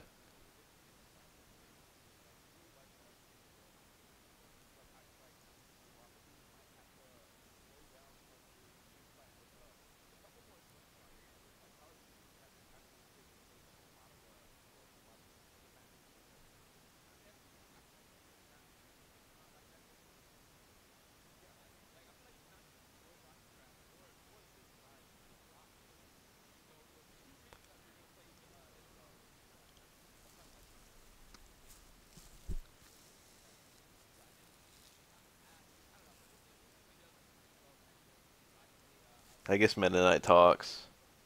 I can't actually even think of a time in a Kirby game where DDD talks, but I bet he does. Most of his appearances, he's just silent.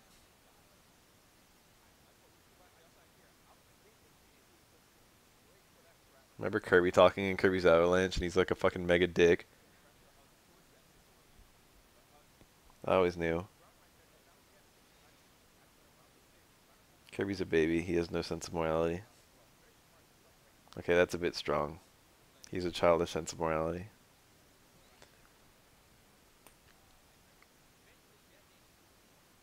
I'm actually pretty good at Dream Course. I can't beat the game. Some of the later levels are too hard for me. I can beat the first half of the game pretty easily.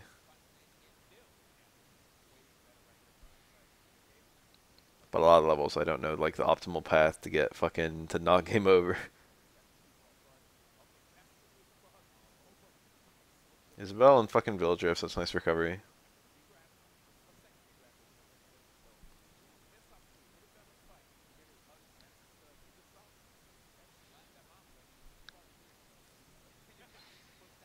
Villager can wall jump, right? Can Isabel wall jump? It's not like it's a huge factor or anything.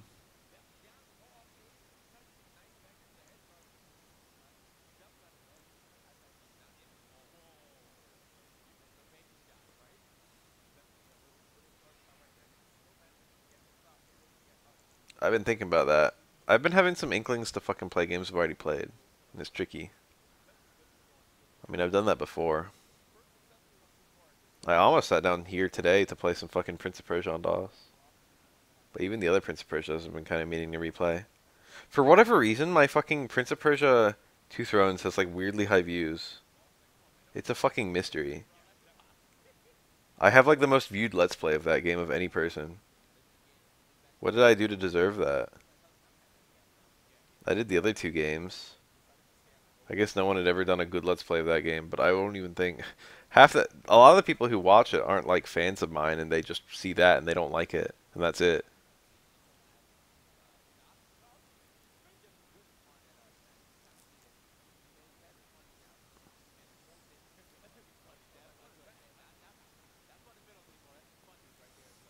It's like one of my most viewed videos and it's like the only one that's not Street Fighter of like my top 50 like most viewed videos.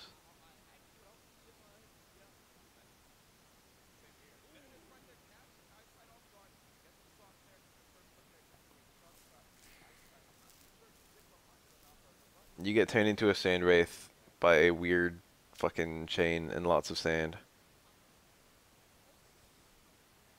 And you meet Farah again. Or do you mean you don't remember the level design?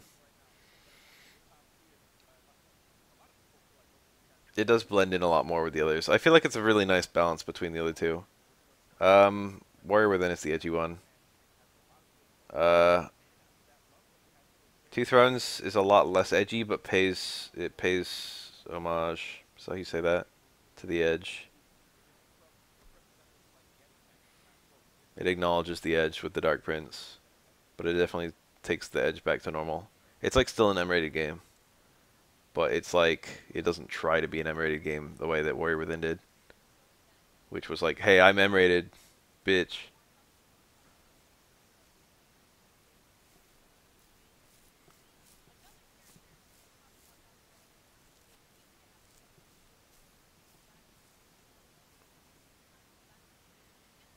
One of my friends loves Fusion, but has never played Zero Mission or Super.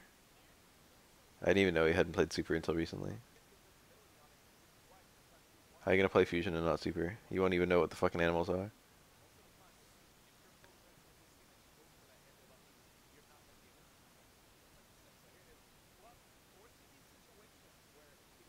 Fusion was great.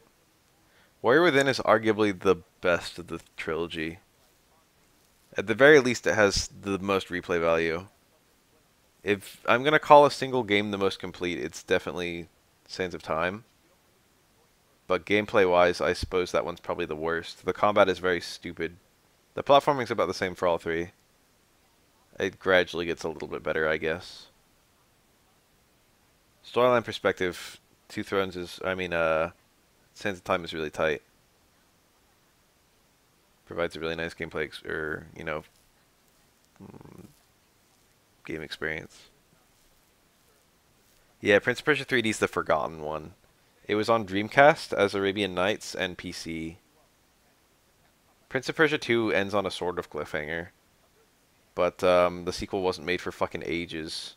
For like 20 years. She caught the saw blade. So when they finally made the sequel, it wasn't actually related to the fucking cliffhanger in any way.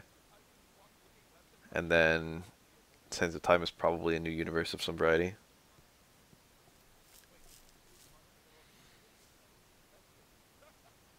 Although it's not technically addressed, I don't think.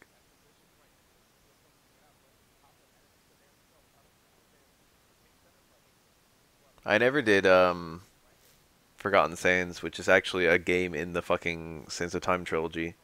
I thought it was a movie game, so I passed on it, and then it turns out it's actually like just cashing in on the movie, I suppose. But I think a lot of people thought it was a movie game and passed on it, despite the fact that it's actually one, a pretty great game, and two, uh, an actual like entry in the series. It's not just some non-canon bullshit. It actually is exactly the opposite. It's some canon bullshit.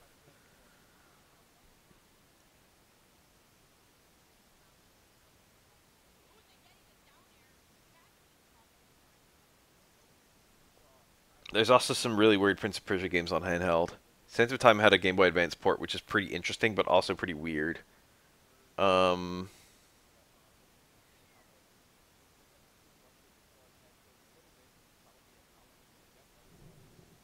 but there was also like a tactics game, and then there was something else. There might have been two tactics games actually. The DS Prince of Persias are weird as fuck. There were two of them.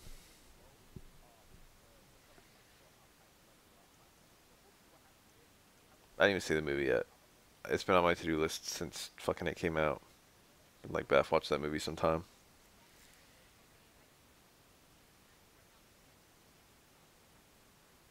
I'll watch it the day I release my fucking game. That Fire Sword's from Mega Man 8. Like that one. Saw Blades are Mega Man 2. That slash thing, I don't know what that is. I feel like I should recognize it. Leaf Shield is Mega Man 2. The Iron Fist is Hard Man, I think, which is Mega Man 5.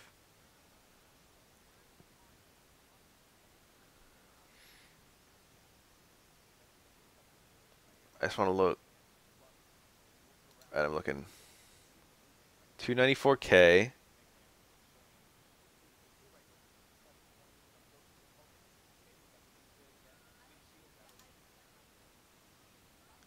That's so many. That's more than my most viewed.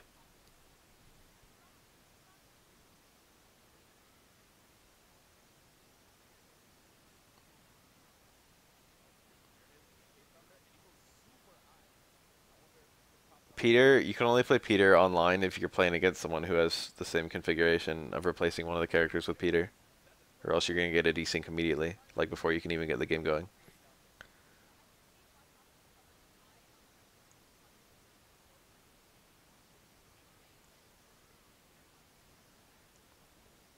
It's alright, just fucking find someone.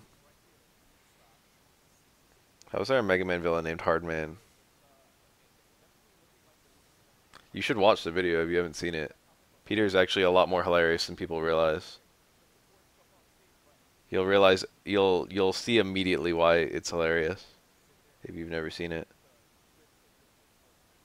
Peter is a very interesting character.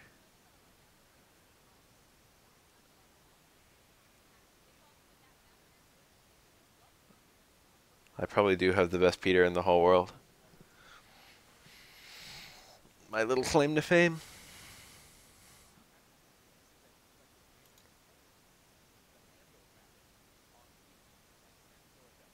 Oh yeah. Oh yeah, he does.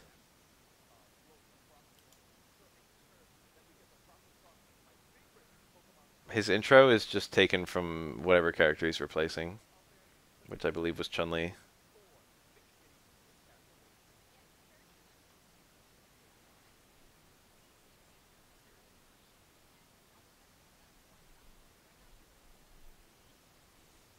He did have the... Okay, I don't know. It has to pull one from one that already exists. I just know that. I don't think he has a fucking pre-battle intro of the game. So it's whoever he's coded to use. Look at that, the toad blocking the edge.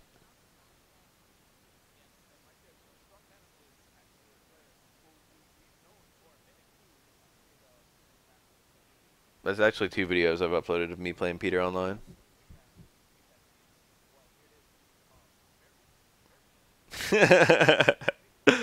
Yes, his damage is actually extremely shitty. Peter has 400 health.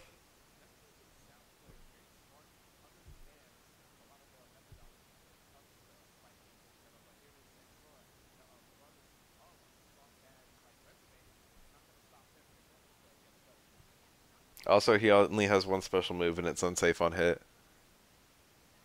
So if you use it but you don't use it to kill, you lose.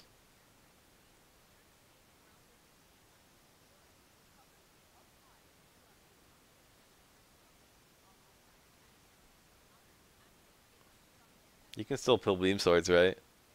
I've seen people pull Saturns. I'm pretty sure you can still pull bombs. And those are the 3, right? Beam swords, bombs, and Saturns.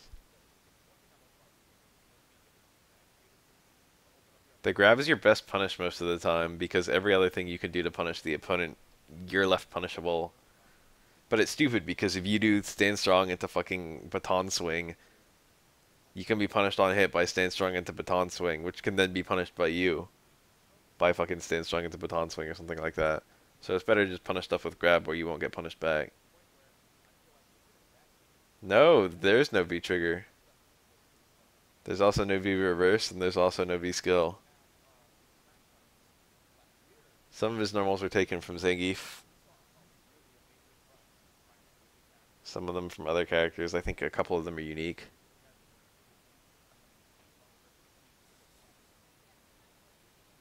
He's got a couple of Cody-like normals. His medium kick is very much like Cody's. I think his medium punch as well, actually. It's kind of weird. I wonder if they fucking made Cody out of Peter a little bit. Ranos is Geefs. Stan Fierce is Geefs, I think. Crouch Fierce, I forget.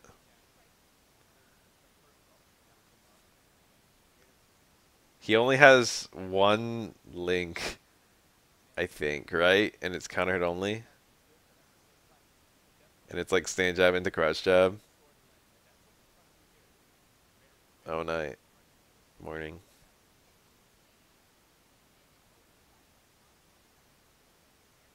I actually should be getting to bed like 5 hours ago. I've mostly been staying here because I had a big meal right before I started streaming. He only has one cancelable normal, I think, which is stand strong. Oh, crouch fierce combos naturally into stand short. That's a link. And on counter hit on counter hit crouch fierce combos naturally into on counter hit crouch fierce combos into low strong, I think. But low strong doesn't combo into anything either. But you can do those. Crouch fierce stand short or crouch fierce low strong.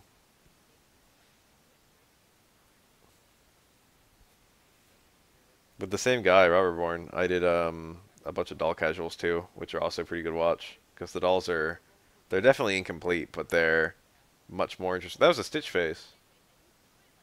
He pulled a fucking Stitch. There's two radishes that are actually strong. One of them has really high knockback, and the other one has really high knockback and really high damage, I think. They both got pretty low chance of being pulled. Peter is a old man you fight during one story battle of 5. He's a police officer and he threatens to shoot you, but I guess his gun gets taken away from him, and then you fight him with his fists.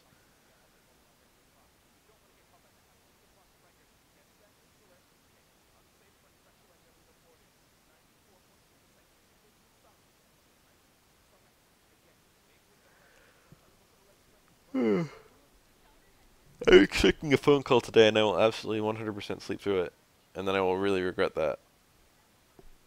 I've actually got some really important shit to do today. I'm gonna get 6 hours sleep at most. I'm gonna wake myself up at noon to make sure I actually do the important shit I do. Which means I should probably go to bed pretty soon, since I'll be waking up in about 6 hours. This is probably ideal time for me to leave since that match just ended. I know it's sudden, but it's high time I hit the hay.